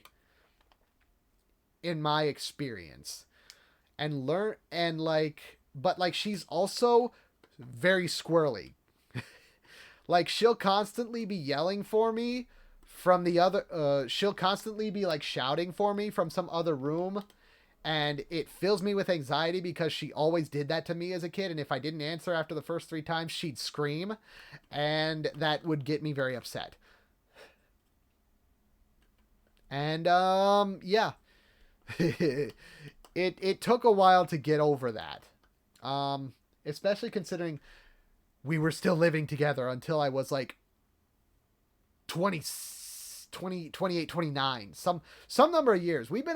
Mom and I have been apart for about 4 years now, and honestly, I needed it. It took me a while to understand that I needed to get her out of my life, and she needed to get somewhere else in her life where she couldn't be, so she wouldn't be emotionally dependent on me, because I was her rock for a couple of years while we were going through a very, very tough time in our life. And that was that thing that I mentioned in my coming back video.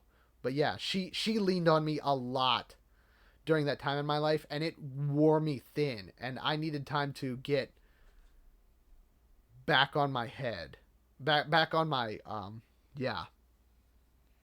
Yeah, everybody, when they become a certain age, they need to find their way away from their parents. Because otherwise, that relationship, that smothering relationship that comes with parental love, will will suffocate you, and it will smother your growth as a person.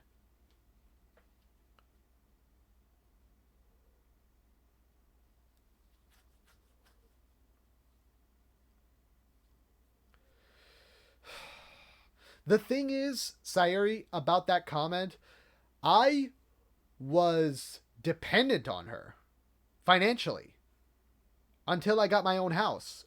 Until my dad died and I got an inheritance from him and was able to have money in my bank and have my and pay for my own house and be sole proprietor of my own house and own the place, I was dependent on her financially. And that financial dependency was leverage for her to to also make like a mental slash emotional dependency on her, and I wasn't able to make decisions on for myself.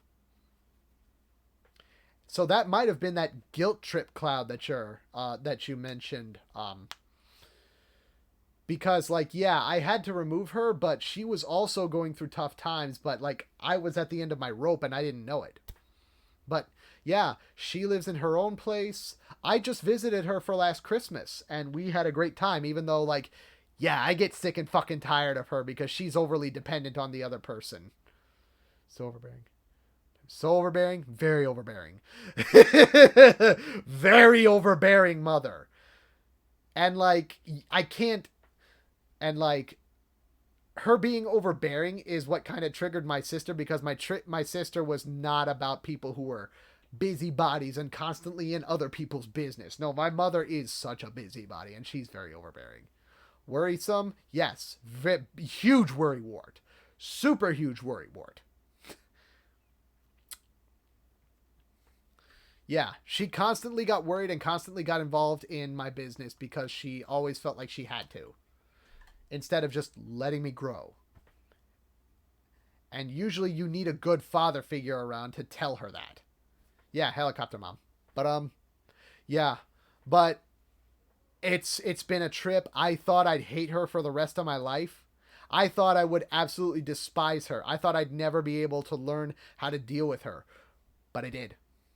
And I learned how to do that by learning how to keep my distance from her and learning how to handle people more effectively. And through my understanding of my lack of ability to understand other people, I developed a better I actually was able to learn to understand other people better and try to put myself in their shoes and try to work on my theory of mind.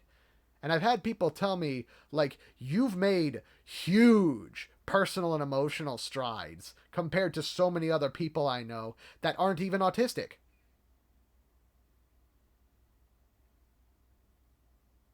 And we all can make that. We just need to be given the opportunity and we need to be in an environment where we are allowed to grow and flourish.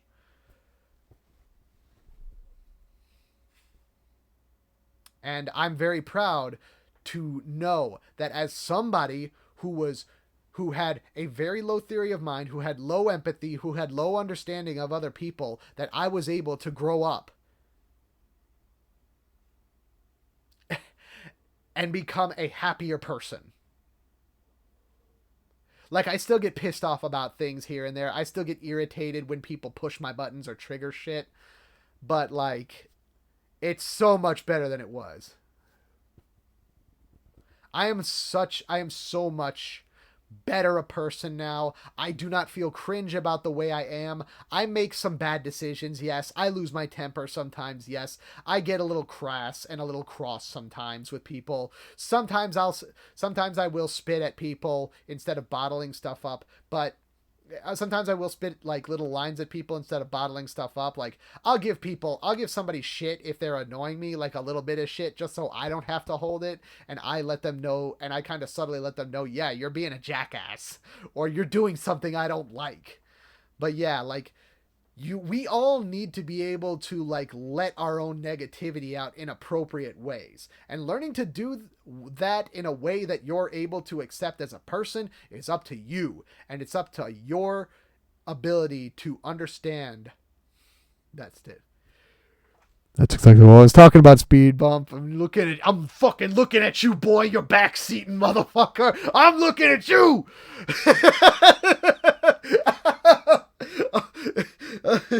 But yeah, that's a big pet peeve of mine, and I had to learn to tell other people, please don't do that with me. It makes me very irritated and very cross. And I had to versus another person. Personal experience with you in person. Yeah, so funny thing, Sayuri and we've actually talked in real life once. It was a very big experience. I feel very comfortable around her. She is my sister. She is my literal sister, my literal sister from another mother, or whatever you call it. Like, we have that kind of relationship. She's one of my biggest confidants. I can literally talk to her about anything. Um and she has enough, she's a different enough person from me. Sister from another mister. Thank you. Thank you. I didn't even know that was a thing. How did I not put that line together? Oh, I'm using that from now on. That's sister from another mister. That's so good. That's so good. Holy crap. Yeah. But I think like yeah, I've had the extrovert to my introvert. You did adopt me. You did adopt me in a way, shape or form. You did.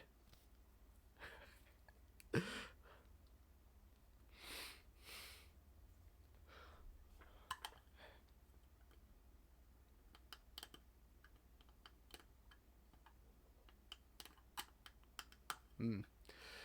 Yeah. So, but all of that, going back to the subject, I got a little outline over here that I'm using as a prompt for um the conversations, and I know I'm breaking immersion by saying that, but I'm an honest person. I'm gonna fucking say it. Like, you ever see me look up over there? Yeah, that's my list. But anyway, family family is very important, but the thing about family is, and this is for anybody, not just somebody with Asperger's syndrome or autism or whatever, some people in your family does not have to be your blood related.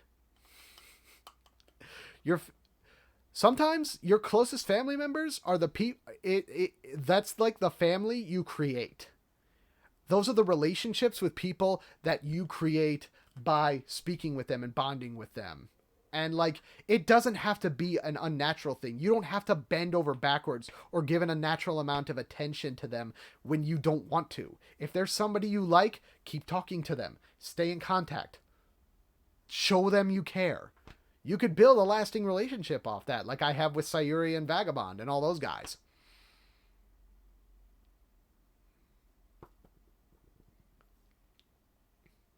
Yeah.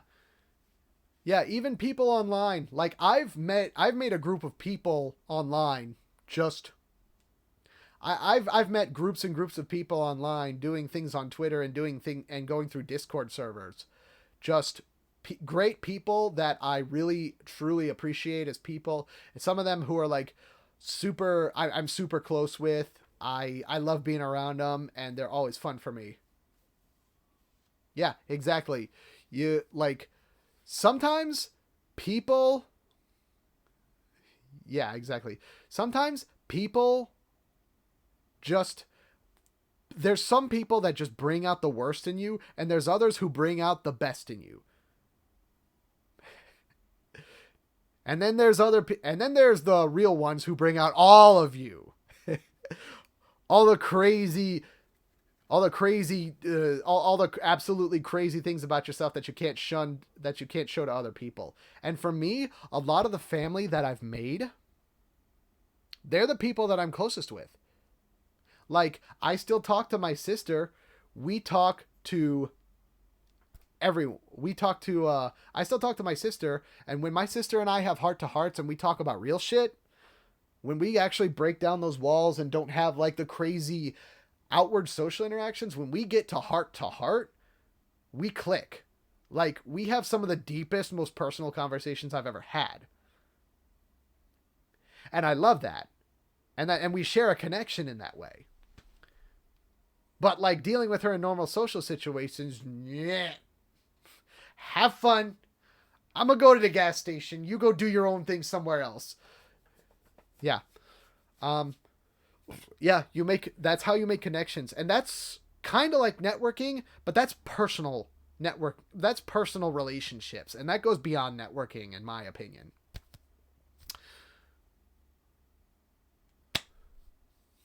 So, that's about it for that's it for me and growing up with autism. That's my experiences growing up as a young kid who grew into a teenager, who was diagnosed with autism, and then grew into an adult, and eventually had to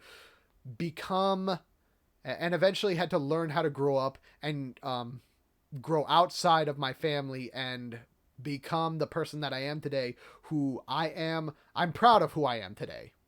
I am glad I am who I am today, and that's why I support the autism symbol up here, which is it's the rainbow infinity sign, and that means that our minds have a limitless capacity for branching out into many different directions, and autism is actually just a symptom. It's a syndrome that allows us to do one of those things. That's what I think. Autism is not a disease. It is not it's not a disease. It is not a problem.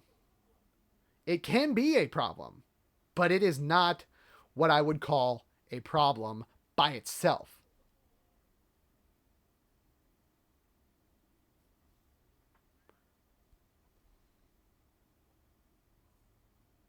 This I'm not playing anything after this speed bump. Nah, we're not playing any games. I'm just it's just gonna be this stream, and then I'm gonna relax because I've had a very long day. But yeah, you learn and adapt. Yeah, exactly.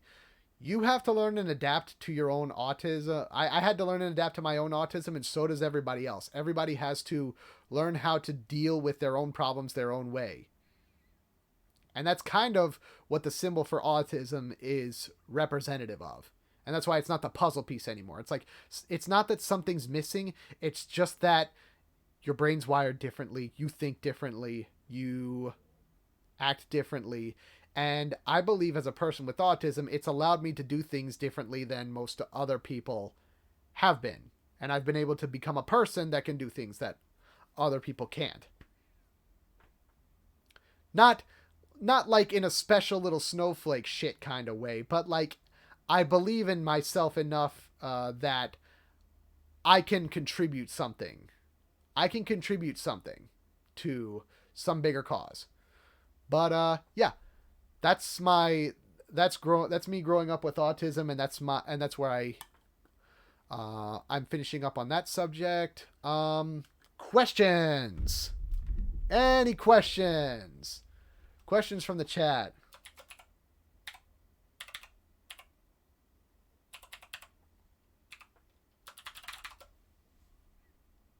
Any questions? Any questions? Yeah. Actually, funny enough, Edgar Allan Poe, suspected of being autistic. Einstein, also suspected of being autistic, although I think he was also dyslexic and stuff.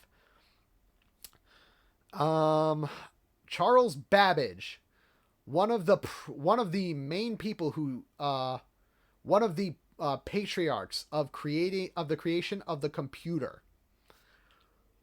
Very, very brilliant man. Very autistic.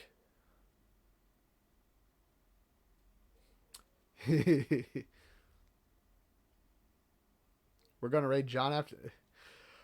Um, Maybe. Depends on if he's playing Pokemon Unite. If he's playing Pokemon Unite, I don't want to raid that because I don't want to even look at it. No offense, but I can't stand that fucking. No. Just no. I hate Pokemon. I do not like Unite. Oh, brother. I can't do MOBAs. That shit, I treat that shit like the internet treats Dota or frickin' League of Legends. Yeah, exactly. MOBAs. Gross. Yep.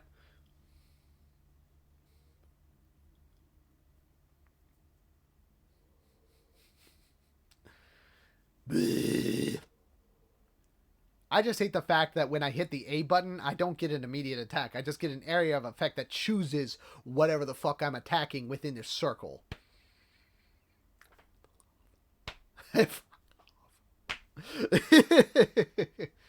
Yeah, but yeah. So any questions about autism, about my experiences growing up with autism? Any questions about network, like how I handle situations at work, networking, stuff like that? We're not done yet. I still have one more section to get to, but we're stopping for questions before. I'll answer random questions later. I got one more section to get to before we finish up. How do I handle work situations? Okay. So like when you say work situations, what do you I get that I answered that question, but you're kind of paraphrasing. How you deal with stress at work? That's something notoriously an issue. Okay. Fair. Stress at work. So I've had to when I was working at Giant, stress at work was awful because I constantly had to be on the floor and loading stuff. And if a customer came up, I would have to answer their questions. I had to develop kind of a middle ground between myself at the time and like an acceptable standard for dealing with customers. So most of the time I just answer with them in a monotone. Most of the time I just answer to them in a monotone or try to help them out with whatever they were doing. But there were plenty of times when I was at work where I got fucked over by my whole department, and while I was up front on on the day before Thanksgiving, holding down the whole fucking department by myself. They were in the back watching gangbang porn videos. Worthless fucking pieces of shit. And like, I'm not a manager. I can't tell them what to do. Yeah. And then they decided to come out and act like there was nothing wrong. In the back jacking off. They might as well have been. They might as well have been. But yeah, anyway. Bad thoughts out. Fuck those guys. They're out of my life, and I don't work retail anymore. That's just a shitty place to work anyway. But anyway, yeah. So when it comes to stressful situations in an enterprise level office job,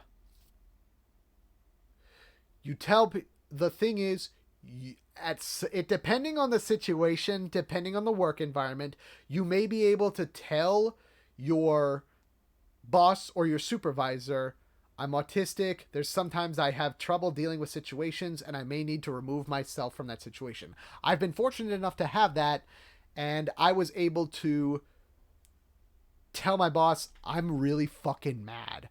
I'm fuming. I've dealt with so much shit today. Can I get 15 minutes to go get some air?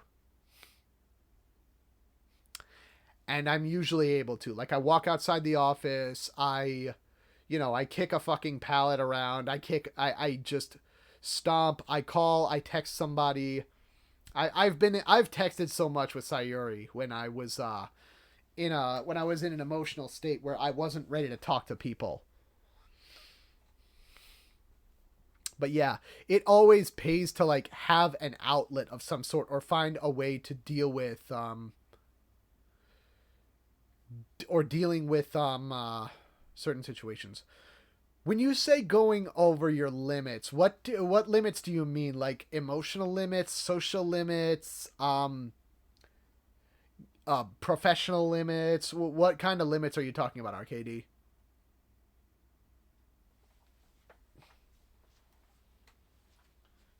What you want, Wuna? What you want? You thirsty again? Emotional, professional, and physical. So emotional difference. So emotional issues. Asking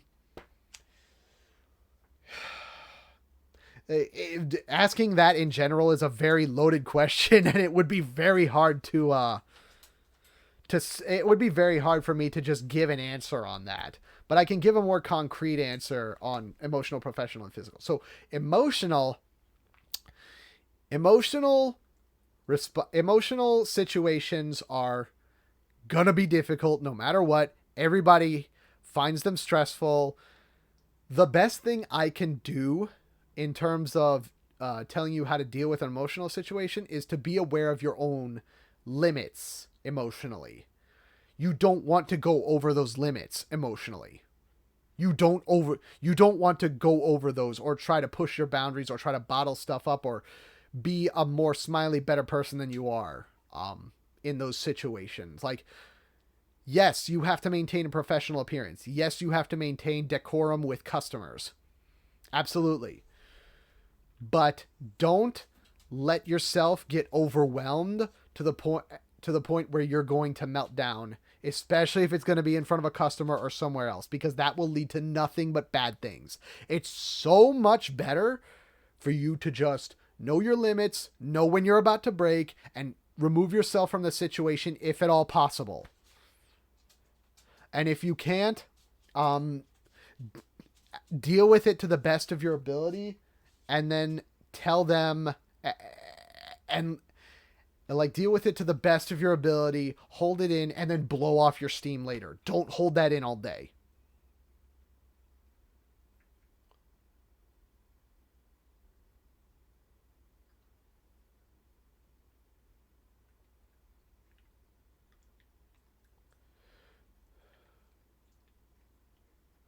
Oh, yeah. I understand that. You always that's a new worker thing. And the funny thing about that is you don't want to play that game. The thing is, most managers in certain situations, you don't want to overkill. Like most managers in certain situations, if you come in swinging and giving your absolute best at 120%, that's the expectation you're setting for everyone. And you may not be aware of it at that point, but you're not going to be able to keep it up for that long. Or at least I don't think I've never seen anybody who's able to keep that level of professionalism and selflessness for an extended period of time. For that extended period of time. You have to keep something for yourself. You have to take your own, even though it is your job, and when you get emotionally invested in a job, you're especially as some if you're somebody like me, like that's my contribution to society, that's how I am useful to this world, and that is how I earn my keep. But doing more than that, yeah. You take care of myself. Yeah. Yeah. Eventually you'll learn. Eventually you'll learn that. But yeah, so professionally and so physically, professionally and physically are more preparation things. You have if you need to be better professionally or physically, then you have to put in the work off camera. I keep VODs on my streams, right? Hey, Coco, there it is. Yeah, I'm actually just gonna upload this whole thing to YouTube. I'll just keep, uh, Twitch will keep the VOD up for 45 days, but I'm gonna download and upload this to YouTube. But yeah. Welcome, dude. We were actually talking about you a little bit earlier. You saw it late? Yeah, yeah. I get you, dude. You want to hear? You want to hear, motherfucker? You want to hear the shit we was talking? Huh? Huh? Do you want to hear it? Do you want to hear it? No, it wasn't so bad. We were just talking about really things. 2 hours of slander. Oh my god.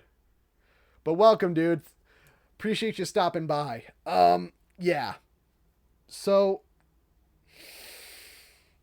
as far as professional and physical, um, reaching professional and physical levels that meet with your work, um, you want to make sure you want to make so it'll come down to two things. Number one, you'll get conditioning personally and physically and professionally by working the job you're already working. But you can also Google or look up ways to get certifications or look up YouTube videos online to kind of understand things about your job that and knowledge about your job that might help give you a professional edge or make you more valuable to your current position.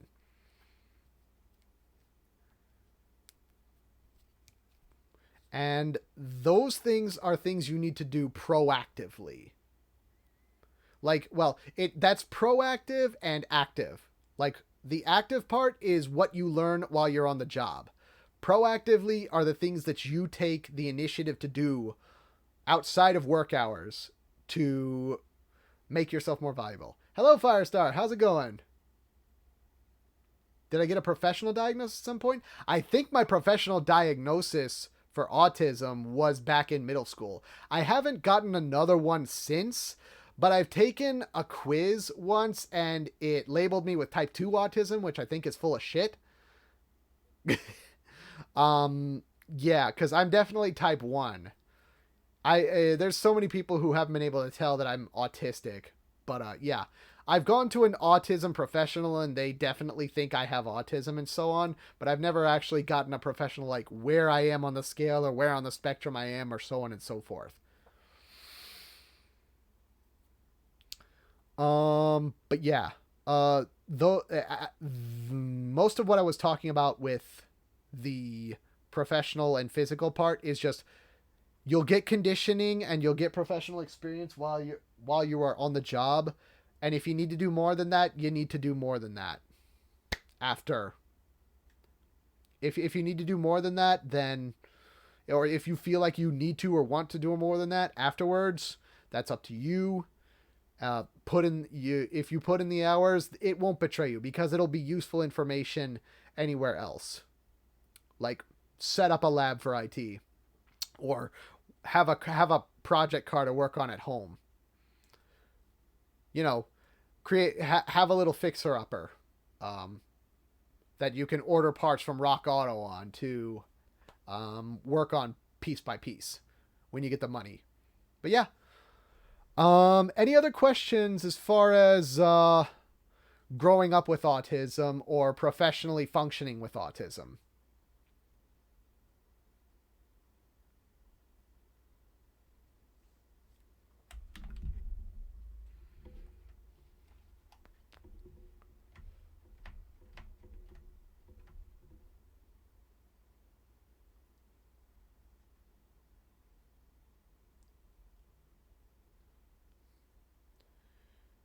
Do I tell my jobs beforehand? No. unless it is an equal opportunity employment employer, I do not say shit to them.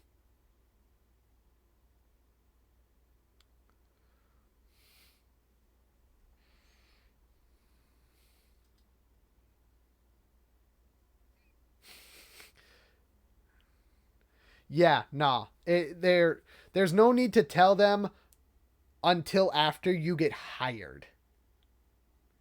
If it will give you an advantage in getting hired, tell them. There's a little checkbox in there, and you can give them your disability letter and everything for equal opportunity employers. But if not, don't do that first. You don't want to kill your chances of getting the job. How do you deal with a task that's frustrating that you've done 1,000 times before with no issues? I really don't know. I don't understand what you're. I've never had that experience, honestly. I don't. I like you're doing a, like. Can you give an example of what kind of task you're talking about? Like I kind of get like I've done this task before several times and it's always worked, but it's not working this time. But I've never had something like that stand out that much in IT because usually in IT, um, if something's fucking up when I'm trying to do a job, there's usually some much bigger problem.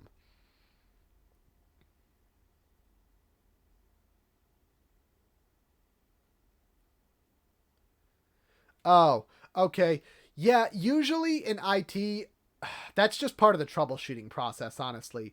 If it gets to a point where like your past project hours and you're wasting more time trying to figure things out, at that point you can't you can't get it to work on your own or like something like that. If something is well out of the ordinary and you feel like you've done the research, you've tried troubleshooting stuff on your own, you've done things like that, in IT, usually you can reach out to a resource and somebody else will help you or troubleshoot with you on in that situation. And if you can't, you have to get in contact with your manager or somebody at HQ and say, "Hey, I've been having issues with all these things. I need some advice. What should I do? Should I cancel and come back? Should I tell them that what should I tell the customer?" Usually when you work on a professional environment, you have a team to fall back on. At least you should, because if they put you in a project where there's abnormalities or in a situation where there's abnormalities and they do not support you to do in doing that, that's a shit place to work.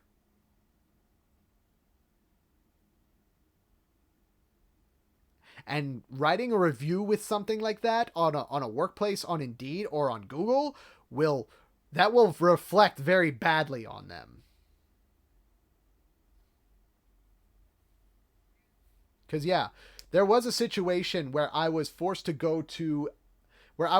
pick up a project that was done by somebody who wasn't even in our organization.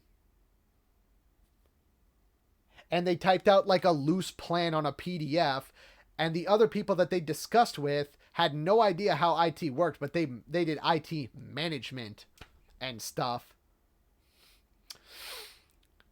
But they and they like act like they know everything about how the project's supposed to work, but it just didn't. Like nothing about the way they wanted things to work did. And I'm not naming names or naming organizations, but yeah, that was a one-off project that did not happen again afterwards because their entire networking setup was fucking jank. And I had to make do with what I had. And they could make do with what they had.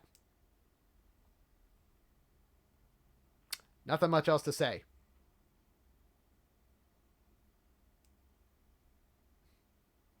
But yeah, any other questions?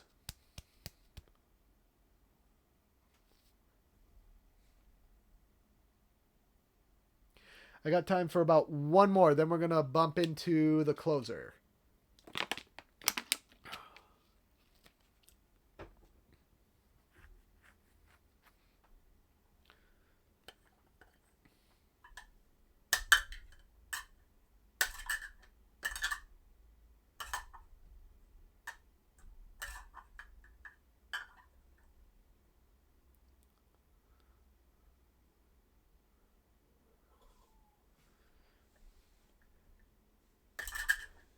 Did I always know what career I wanted to end up with? Fuck no. Nope.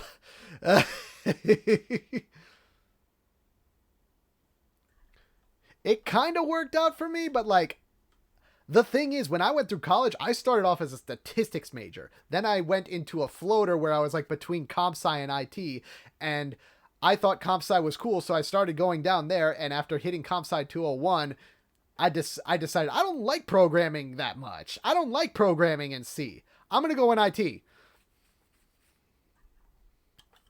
But yeah, I had no idea I was gonna end up in IT, and I had no idea that's where I wanted to end up in life. Um, and as a matter of fact, IT, even though I have a knack for it, and it's not the worst, and it's not like the worst of all my jobs, it's not exactly what I'd like to do, but it's good enough because the money is steady and I can make a living off of it, and it supports my hobbies, which is what I actually want to do, which is like doing this streaming stuff and doing and like making edits. Um and gaming and having fun with my friends and all that other shit.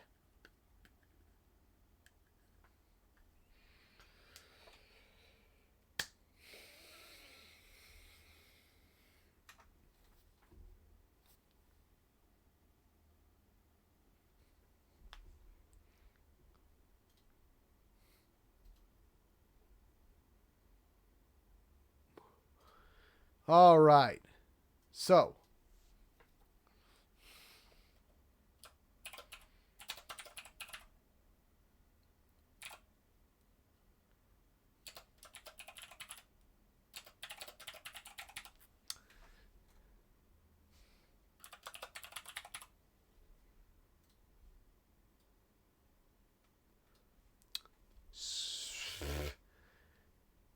I'm sorry, chat. I'm invading your space.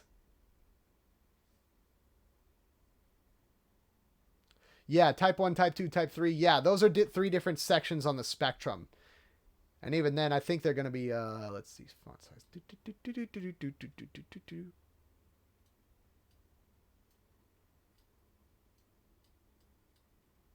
Oh, okay. I guess I have two options. Whatever. We'll just do this. This is fine. This is fine. Yeah, yeah. There's several different levels of autism, but like they just vary depending on how much assistance you're going to need adjusting to living conditions. Usually type 1 can just kind of handle themselves. They're very high functioning. And then type 3 is like you're 42 years old sitting in your room swinging your head back and forth talking about chicken nuggets, and if somebody interrupts your fun little song, you're going to have you'll have a meltdown. That's probably a very extreme type 3, but still. Yeah. Yeah, that's why it's a spectrum, and autism is a very difficult autism is a very difficult disability or symptom. Autism is a very difficult situation to understand. And the thing about that understanding is and a lot of the things that drives a lot of the autism talks is people say autism autism needs to be understood.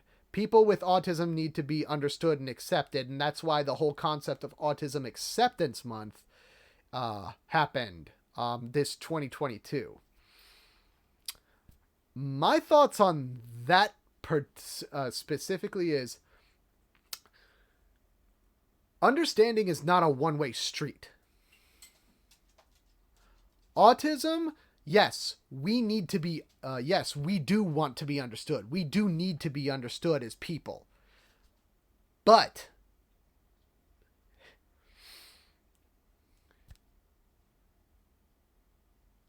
oh my God, don't talk about Musk. the thing, the thing about, yeah, that's just like TV stereotypical autism. It's weird. But autism, I don't I don't entirely agree with the whole concept of autism acceptance. Now, I use that term loosely because I don't think that autism just needs to be accepted as it is. Well, I don't think that all kinds of things need to be accepted because they're related to autism. I think autism itself needs to be accepted for what it is. But it's also something that we need to learn to adapt and deal with, and we need to adapt into, and we need to learn to balance ourselves with the rest of society. Because the thing about people with ED and other special education students and kids and adults is sometimes parents just give up, and then people get spoiled. Speds get very spoiled because they get because they become because they're grown up coddled. And being spoiled and growing up coddled and becoming spoiled is not that's not what you want, because that will give a bad rap to autism in the long run, and then autism itself will be viewed as bad, and everybody with the syndrome will be viewed in a negative light, and we don't want that. Understanding is not a one-way street. We need to understand, we need to make an effort to the best of our ability to understand normal people and to normal people with aka people with social norms and people with disabilities. Yeah. And it's something that we need to it's a two-way street. We need to make the effort to understand them as much as we want them to make the effort to understand us. And yes, that ties into what RKD said earlier with, we don't need people growing up as shitters. Because we don't need people growing up as shitters because they had autism or because they had ADHD and they grew up under bad parenting where people didn't take care of them or show concern or show that they were or show or make an effort to try and understand their child or to help them break out of their shell a little bit, because that's what my mom did with me. Albeit she didn't really know she could have done it a lot better, but she could have done a better job had she had the tools and the knowledge and the understanding that I had been autistic to help me break out of my shell at an early age. But I've managed regardless, and I've grown into the person I am today. I think autism awareness is a better angle to tackle autism at this current point, because I think people being aware of autism and knowledgeable and understanding on what it is what's really important. And understanding it's not a disease, and understanding it's not a problem. It's just your brain is balanced a different way. You are attuned to different talents. Your social and interpersonal skills may suffer, but the logical part of your brain has flourished. The things you were obsessed on have flourished, and there's some people who, as long as you're not a toxic dick bag to them, or you're a whack job on Twitter, they appreciate your quirkiness and they think it's fun and interesting.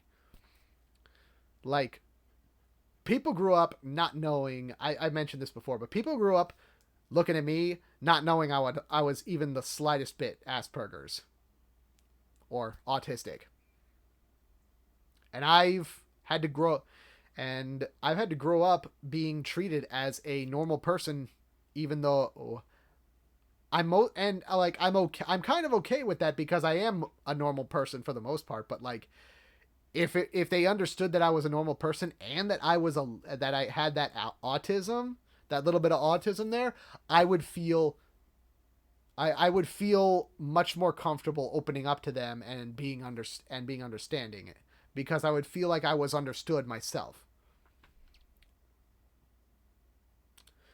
So I liked yet last year's autism, not appreciation,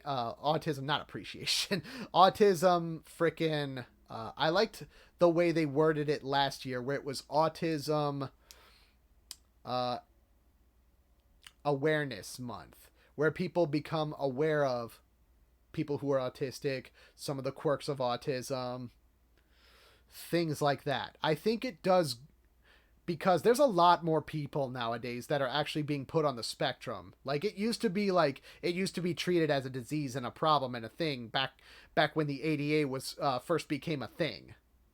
But it's it's evolved, it's grown. It's developed as a the understanding of it has developed to such a level where we can safely say people, you can be autistic and be perfectly fine. You can be a gamer nerd and be perfectly fine. Like it's not a disease, it's not a problem. It's actually, and it's like more widely accepted now, which is a great thing. Yeah, exactly. Not misdiagnosed it as like ADD, which I had.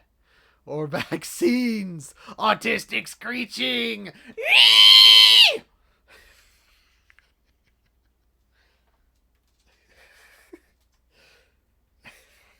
I just scared Luna off.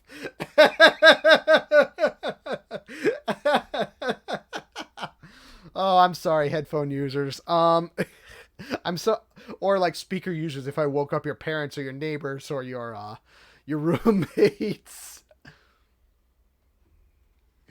Oh, but boy. But yeah, big big thing. Um it's it's such an important thing to have at least understanding of what autism is. And maybe I feel like acceptance is a little extreme, because again, there's plenty of people who are autistic who can act like real shitters, and autism still gets a bad rap because autistic people are known for having anime PFPs on Twitter and arguing about and literally try and sometimes trying to defend questionable tastes in certain kinds of media. But so glad I did. Hello, Albader960. I found the stream randomly. Glad you did. Hey, welcome. I've been wanting to have a talk like this for a while now, and definitely promote some understanding about autism and kind of portray my thoughts about autism to a lot of my viewers and stuff, and anybody else who's interested, because I know there's a lot of people on the spectrum in my things. Yeah, RKT, those fuckers. Sheesh. And they might not, that like, not all of them might even be autistic. That just might just be a degen 4chan culture. Like, I like anime. As an autistic person who has trouble with theory of mind and like understanding people's emotions and picking up on like facial tics and stuff that are in live action series, I learned to appreciate anime more because I like how obvious the expression of the characters is, and I appreciate how intrinsic they get with some of the characters. Yeah, yeah, yeah.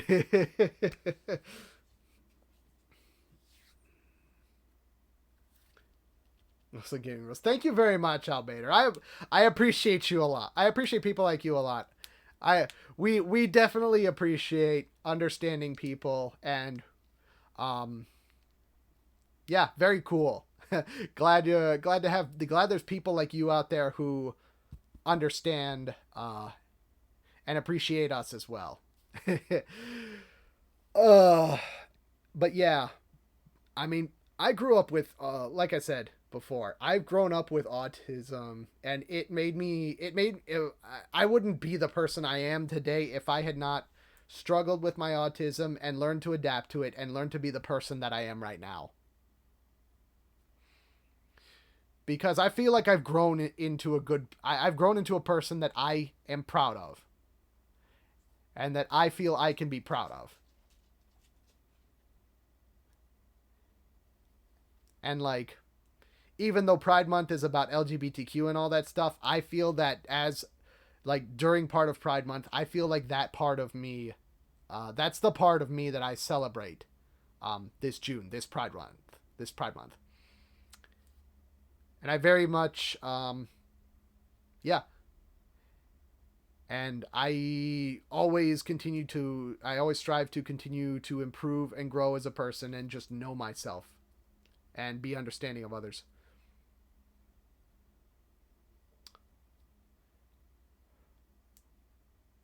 Autism's not a disease. You don't need to be ashamed of it. It's just, but you can't use it as a crutch. You need to, you need to, you need to grow as you need to always grow as a person. You need to strive to, and you need to strive to at least try to be a little understanding of others, just to the best of your ability. Do it a little bit at a time. And if there's somebody you're trying to understand but you just can't, or you don't like them, that's fine. There can be people you don't like. There can be people that can bring out the worst in you, and you bring out the worst in them. And the best thing to do with them is just peacefully sever ties and move on with your life. And that has been my whole autism talk. That's about everything I wanted to cover. Any more questions or anything?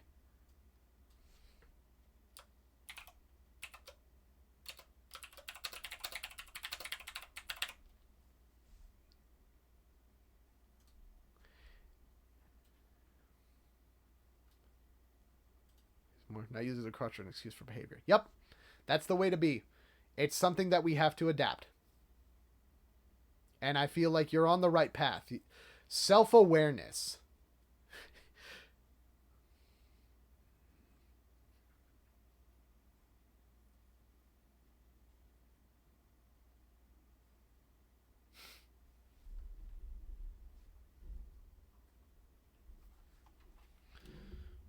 Yeah, you don't. I mean, if you want to dump that here in public, you can. But otherwise,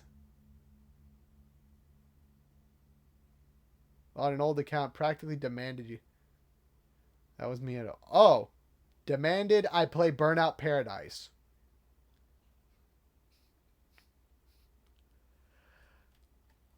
Yeah, I remember. Honestly, I probably didn't pay it much mind because there's always somebody who's giving obnoxious suggestions on like, you need to play this, you need to play that. Like, that's not just autism. I used to be a metalhead. Metalheads love to give you should listen to this band, bro. They're fucking nuts, bro. They're fucking they make my brain go, oh, bro. They make my brain jizz, bro. You gotta listen to them. You gotta listen to them.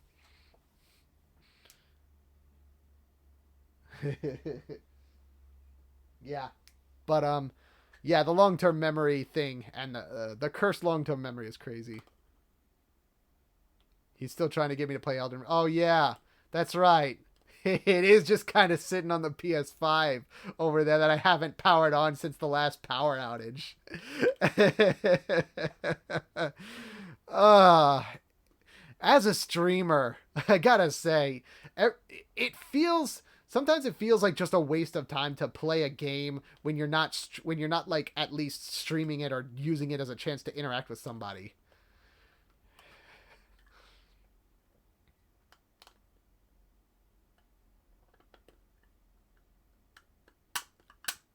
Oh, I see. Rage stream. Bruh, it's been a while since I've raged on stream. I don't think I've actually ever like raged. I'm a little old for that, but the last time I actually raged on stream was probably at the end of I went on a rant at the end of the fucking Pokemon Sword stream. That definitely happened.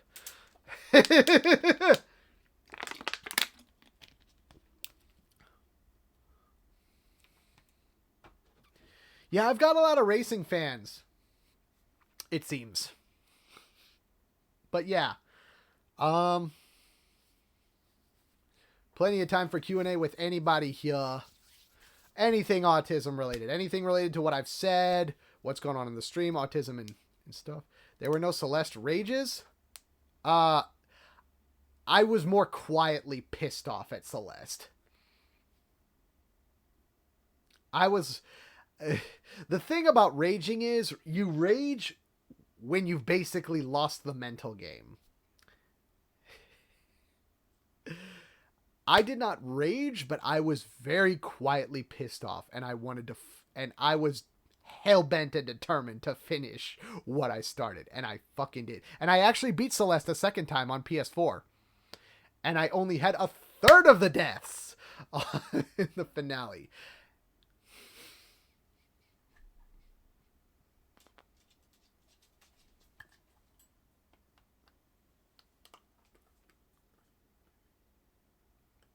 But yeah, on Farewell. That was a trip, and I'm so glad I finished that game. That game was so crazy. Yeah, like I hyperfixate on Monster Hunter and Mystical Ninja. It's about the same.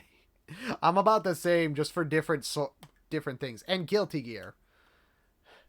I've gotten very, very invested in Guilty Gear, but that's only been the past couple years.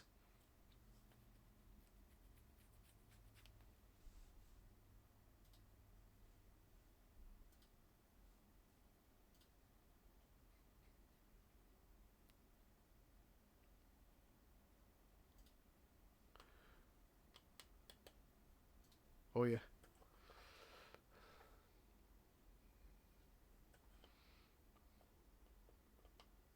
Yeah. Yeah. That's very true. If I had not been diagnosed in middle school, I probably would not be as I probably would not have had as much chance for growth as I have in the past couple years. But like the thing is, even after I was diagnosed with autism and given the help I needed for it, I didn't even bother looking up any facts about it until like a couple years ago. And only once I actually developed a full, like a more complete understanding of what autism is and found out what was inside of me that I felt was different or wrong and wasn't actually wrong, and what I could improve on came to light. I worked on those things, and now you can see I'm a much happier person right now.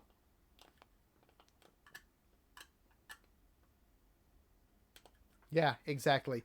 It's just it was so sad back in the day, but it's great that we have the resources and the foundation for understanding it now. I'm very very happy and very lucky I was able to get the help I need, and it's very difficult, and I understand it's very difficult to change the older you get. I'm 34. I just turned 34 12 days ago. Fucking I'm old. I'm 1 year from being middle-aged. 12 minutes. Fuck.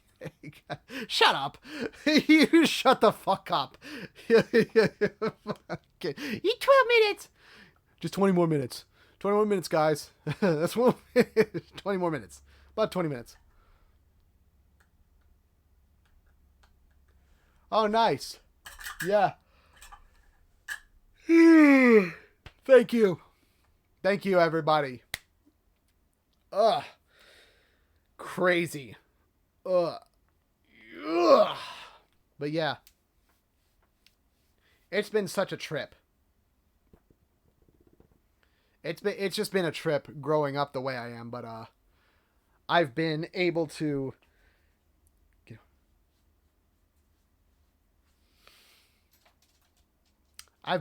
grow up. I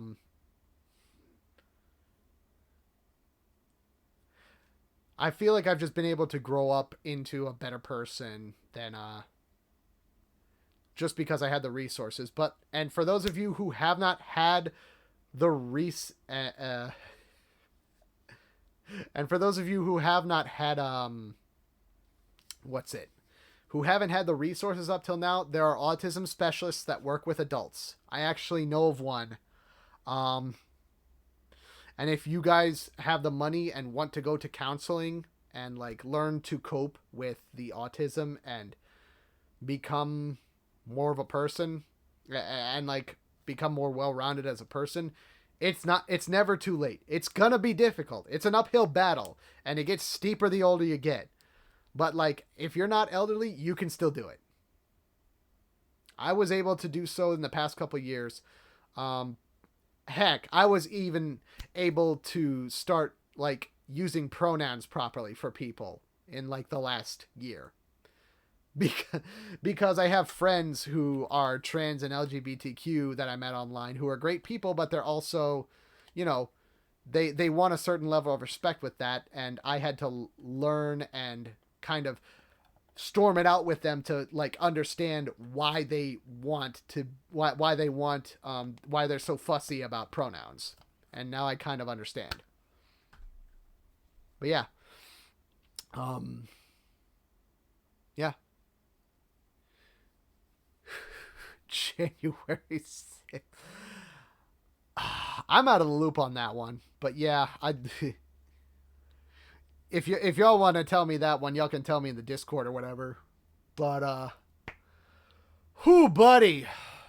Yeah, I've been talking for almost 3 straight hours, just doing talking and not even just like gaming and shutting up and letting people view the game. I've just been on camera. Any more questions? I think I'll go up till about the 3-hour mark if we got questions. So, any questions on autism in general?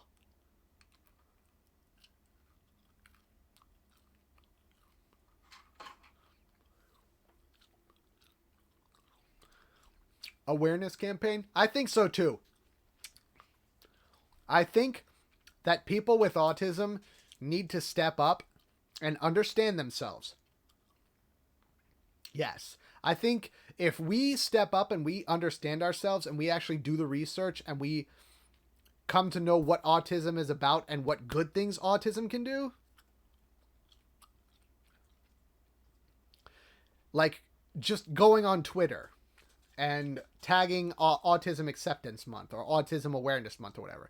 I think the awareness portion is much better because the more we promote understanding, the more people actually can, sift out shitty people with autism from good people with autism. Yeah. Better representation in media. Because there's so many freaking. There's plenty of autistic people. There's plenty of people who with autism. Like, there's characters that are portrayed as autistic, but they're just the kind of TV autism where they're just kind of like weird, awkward, and quirky. Big Bang Theory. Oh my god. Penny.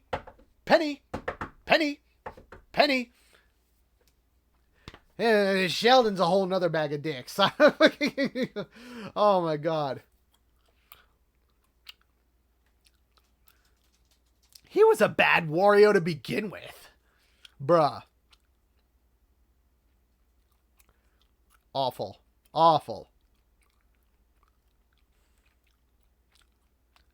Cue fucking laugh track. But yeah, there's like the accountant, and then there's Velma in the new live action Scooby-Doo, and then there's a couple other people who are just like, I don't know. I think that's just like nerds and gamers and stuff. I think Sheldon might be autistic. I don't know if his actor's autistic, or if that's just like a game or a play or something. But like, to be fair, Big Bang Theory did help popularize nerd culture. So, like, even though it's not an accurate representation of what we are, if it gets people to accept us more and actually understand, and then by that question, understand more about autistic people, because a lot of autistic people are fucking nerds, would be much better. We're much better off as a whole. It's kind of like hating DBZ for not being a good representation of anime, or Metallica for not being a good representation of metal, even though they're both gateways into that area.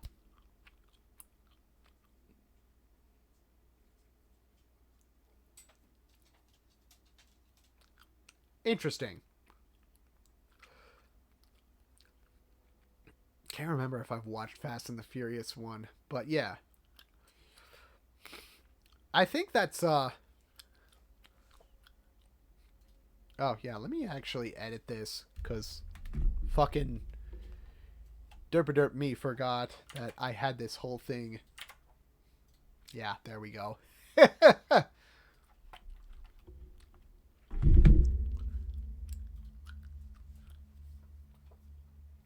How well, Luna?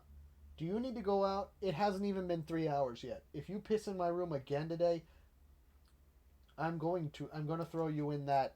I'm going to throw you in the laundry room and you're going to stay there for the rest of the night.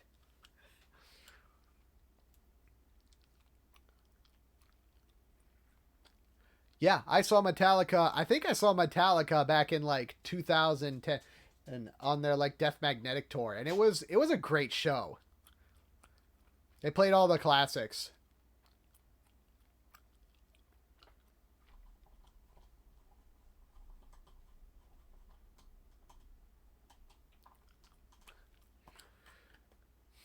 I watched DBZ because I like the explosions and the fucking Super Saiyan.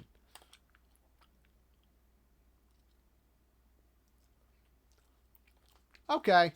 Yeah, so yeah.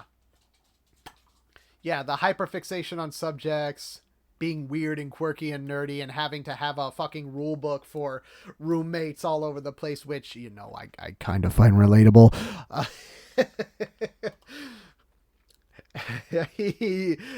Oh, the funny thing is, like, yeah, you need to have a contract for roommates and stuff just to have, like, general rules down. But if you have I had roommates before? Yes, there was a dude who lived here for almost 3 years. And he was a shithead.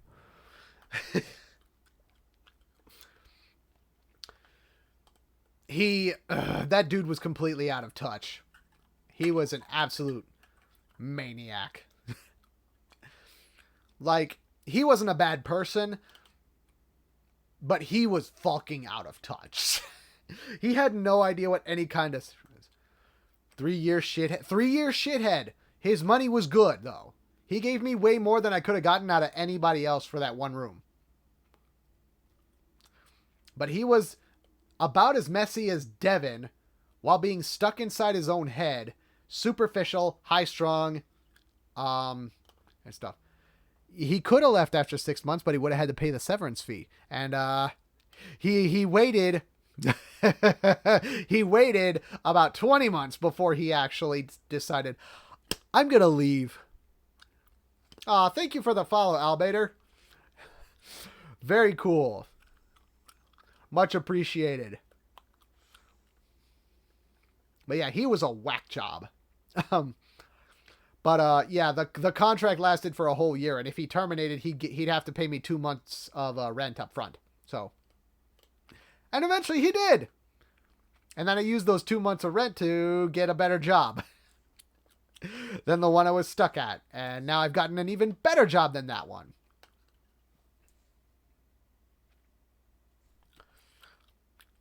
Sometimes life just works out that way. And sometimes you're just a lucky son of a bitch like me, I guess. I can't deny I am a lucky motherfucker.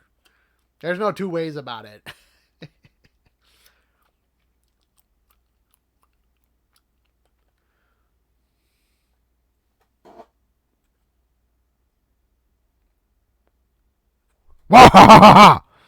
Anyway.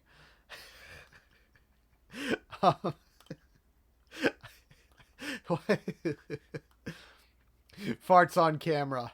Instead of muting microphone, decides to mimic Wario. Wow! Wario! You're gonna make me speak like Wario.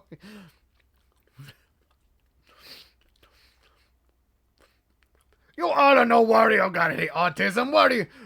Wario vibes with all of the autistic people. He go out and he is single fixated on the one thing that matter. Money. Money, money, money, money, money. Give me the gold coin, give me the gem, give me the everything.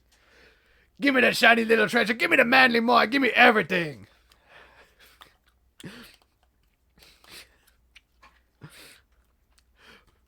Why you gotta hate on Wario and he's a grind? Wario a Sigma, Wario a real man. You're just a bunch of haters.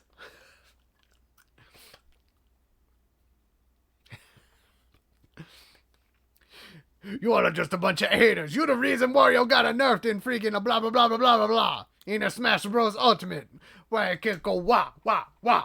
I used it to be able to raise the roof. Now I can't raise the roof. Why you got me no raising the roof? Anyway, I think that's long enough for that. How do we get to this? Hi, Hyper Ray. Have a good night, Albater. Oh my god. You did the points. My dude just pops up. Oh. We're at the end of the stream, but I'm going to be popping this on YouTube. Listening for a bit and then suddenly Wario. Welcome to my stream. Literally every time somebody says speak in an accent, it's just Wario. It's always Wario, and it's always RKD or fucking Speed Bump.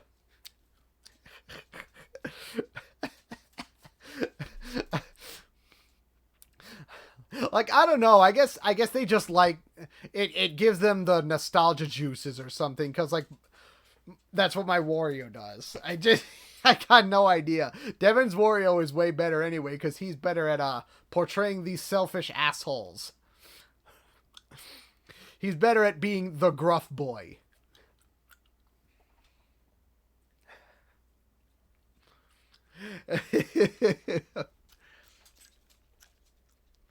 You watch it from time to time. Oh my god. Yeah, the funny thing is I stopped after a couple episodes. Like, episode 1 was just bullshit with the three of us idiots on the line. And that's what became Vulgar Mario Party, which became like my legendary series of all time. You know, that was my legendary multi-series. And then there was Hot Wheels, and then there was Hey You Pikachu.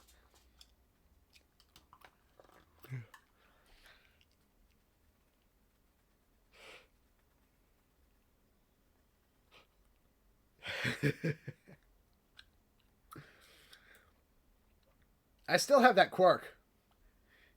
Y'all guys ever notice when I put my hands behind my head? I'm doing that. That's a tweak. That's like a twitch that I developed up back in like high school. Vulgar Mario Party was somehow an important part of my... Man, that makes me feel special.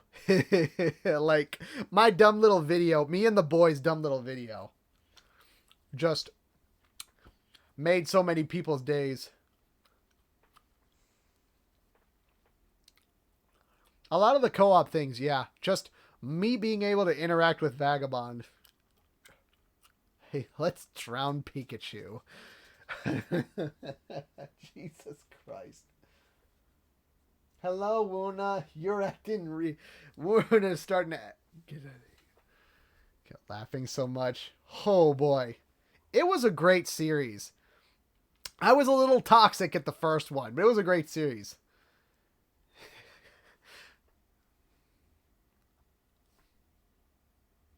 Yeah. I feel like that series is what rounded into Sonic 3 and Knuckles, which is like my greatest two-man co-op with Vagabond. Not even arguably, it's just objectively the best. Oh, good times.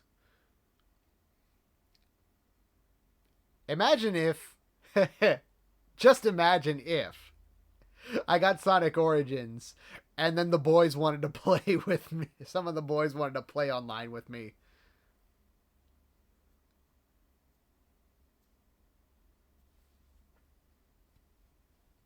Yep, VC, Virtual Console Wii. Oh, boy.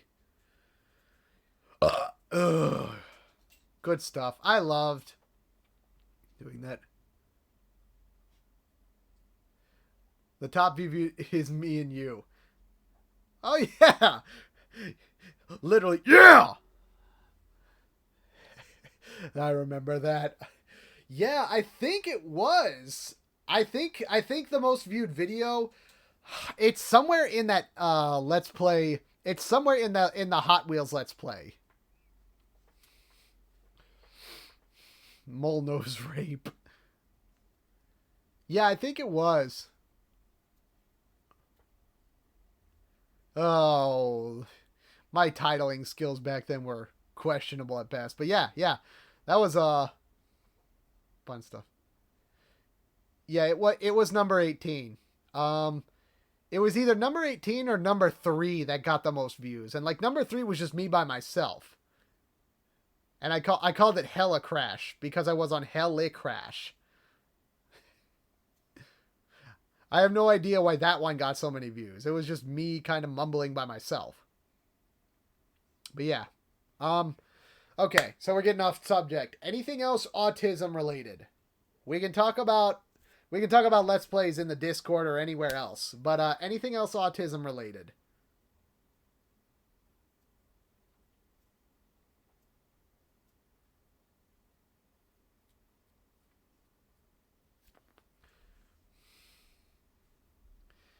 Top 14 videos are all on Hot Wheels.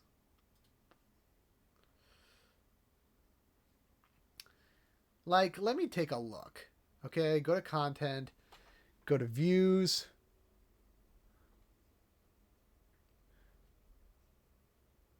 No, the most viewed on my Einstein Shreds channel is it's 17. It's Dos Equis Rules, which is me and Mike. And then Dragster is Phallic. And then it was the first one, Stuntum. 1, 2, 3, 4. Hot Wheels, Hot Wheels, Hot Wheels, Hot Wheels, Hot Wheels, Hot Wheels, Hot Wheels. Yeah! Why is that so popular? And then my Monster Hunter Tri-Armor sets one. Which is wrong. Advanced Armor sets 1 out of 3. Where's 2 out of 3 and 3 out of 3? It's not there. They're just not there.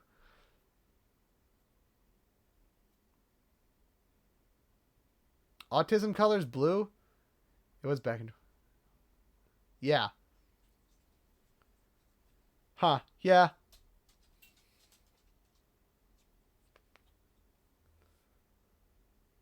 I think it was the first one because back then I was very obsessive about I have to play a game that no one else has played because that's the rule in Let's Plays. When really you're just kind of going for a niche when you're just kind of playing a niche game for the sake of playing a niche game because you're afraid no one else because you're afraid your commentary won't be better than the others.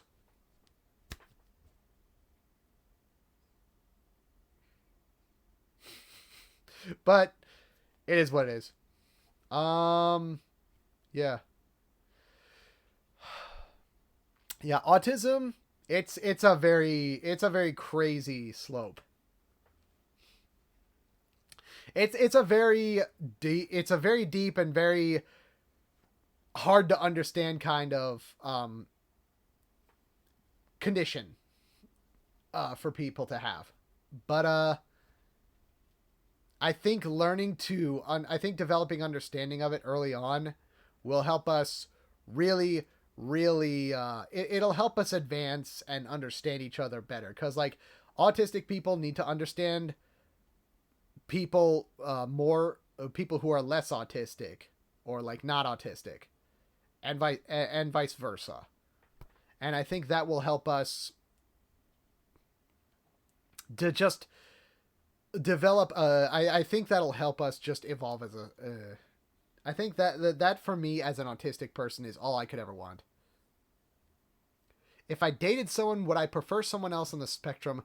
Funny thing, I have I've dated online with a couple people, and usually the types of people I'm attracted to are people who are not on the spectrum. In fact, they're like the polar opposite. Like they are very high theory of mind, very emotion based, very kind of empathetic, understanding people. And that's kind of true and that happens a lot for some autistic people. Like some autistic people are like, I'm just comfortable with the other autistic babe, and that's perfectly fine. Like you can kind of find your own special little mental headspace zone with someone else who's autistic, with a partner who's also autistic. But like I don't know. I kind of prefer. The only difficulty is like those people also expect that you're able to reciprocate their feelings and return them, and that's difficult for me as a person with autism, especially for people who have that kind of people who have that ability, but also because a lot of sometimes people with those abilities are manipulative, and I don't deal with people who manipulate at all. I hate manipulators with a burning passion. I hate manipulation. I'm not a fool. Stop playing me for a fool. Stop trying to toy with me. Stop trying to pull my strings. Don't try to get me to do something by toying with my emotions or like something like that. If that's the headspace you want to be in, go find somebody else. That's where I've reached after online dating a couple people who have not been who have not been who were not autistic.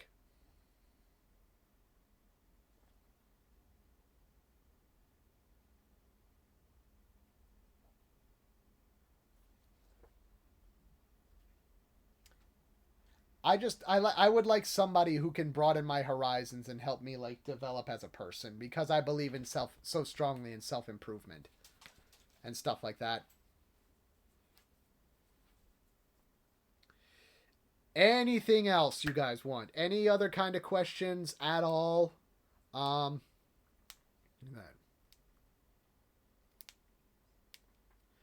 I mean that's true, but I just don't. That is true, speed bump, but I don't believe. I also feel like some people manipulate for what they believe is right, and like they can be good people who are just trying to achieve a good thing through somewhat questionable means. But I, as a person, cannot tolerate somebody who would try to pull my strings to get me to do something, no matter how good their cause is, because ultimately they're doing it for their own. They are utilizing that for their own selfish desire, for their own ideals or their own desires, which may or may not be selfish, but but usually tend to be, because dirty manipulators tend to be bad people. People who tend to dip into that and utilize manipulation to get people to do what they want usually end up being bad people, or at least bad for me. I'm a straightforward motherfucker. I can't deal with people who like to pull strings. Anything else? I think I got time for like maybe one or two more questions. I think Luna's literally about to piss herself. Because I've been shouting very loudly for for like 3 straight hours, and she probably has no idea why, because she's been very. Anytime my voice raises, she gets very concerned. And like, if you guys want to continue discussing or like have any other questions, you can just drop it off in my disc. You can like hop in the Discord, just talk about it there too. And if you're not like in the Discord, it's right there. There's my invite. You can hop on Shredcord. You can chill with everybody there. We can go into general chat and start and talk about stuff like that. If you guys want, I can even make an autism channel. Does not matter to me.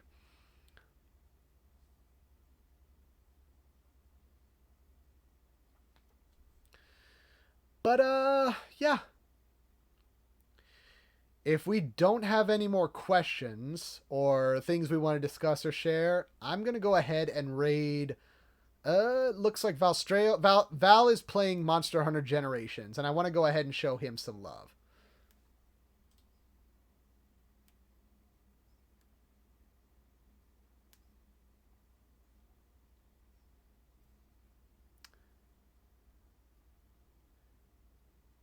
All right, looks like we're. John is playing Legends Arceus. Bleh. Val's playing Monster Hunter. We're going to the Monster Hunter stream, and I've already rated John. We're rating Val.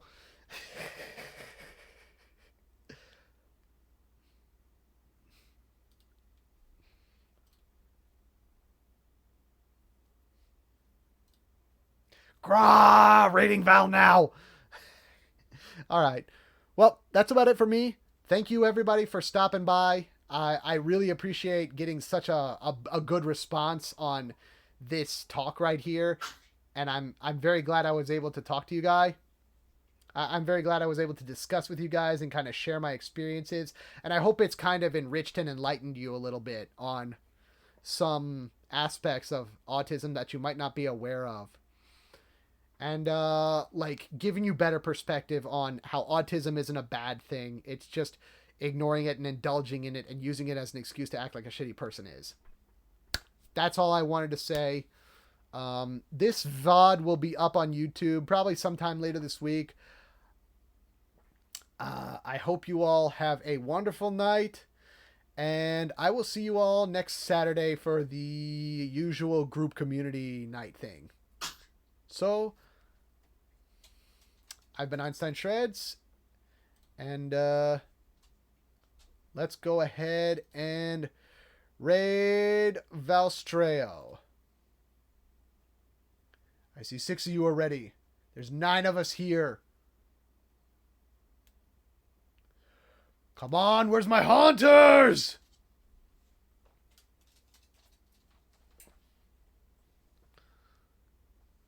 Come on, we at least got to match his number of viewers, all right?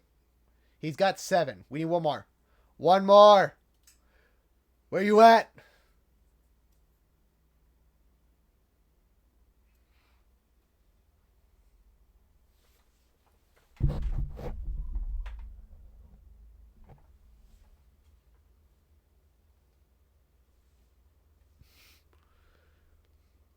Boom, power, boom. All right.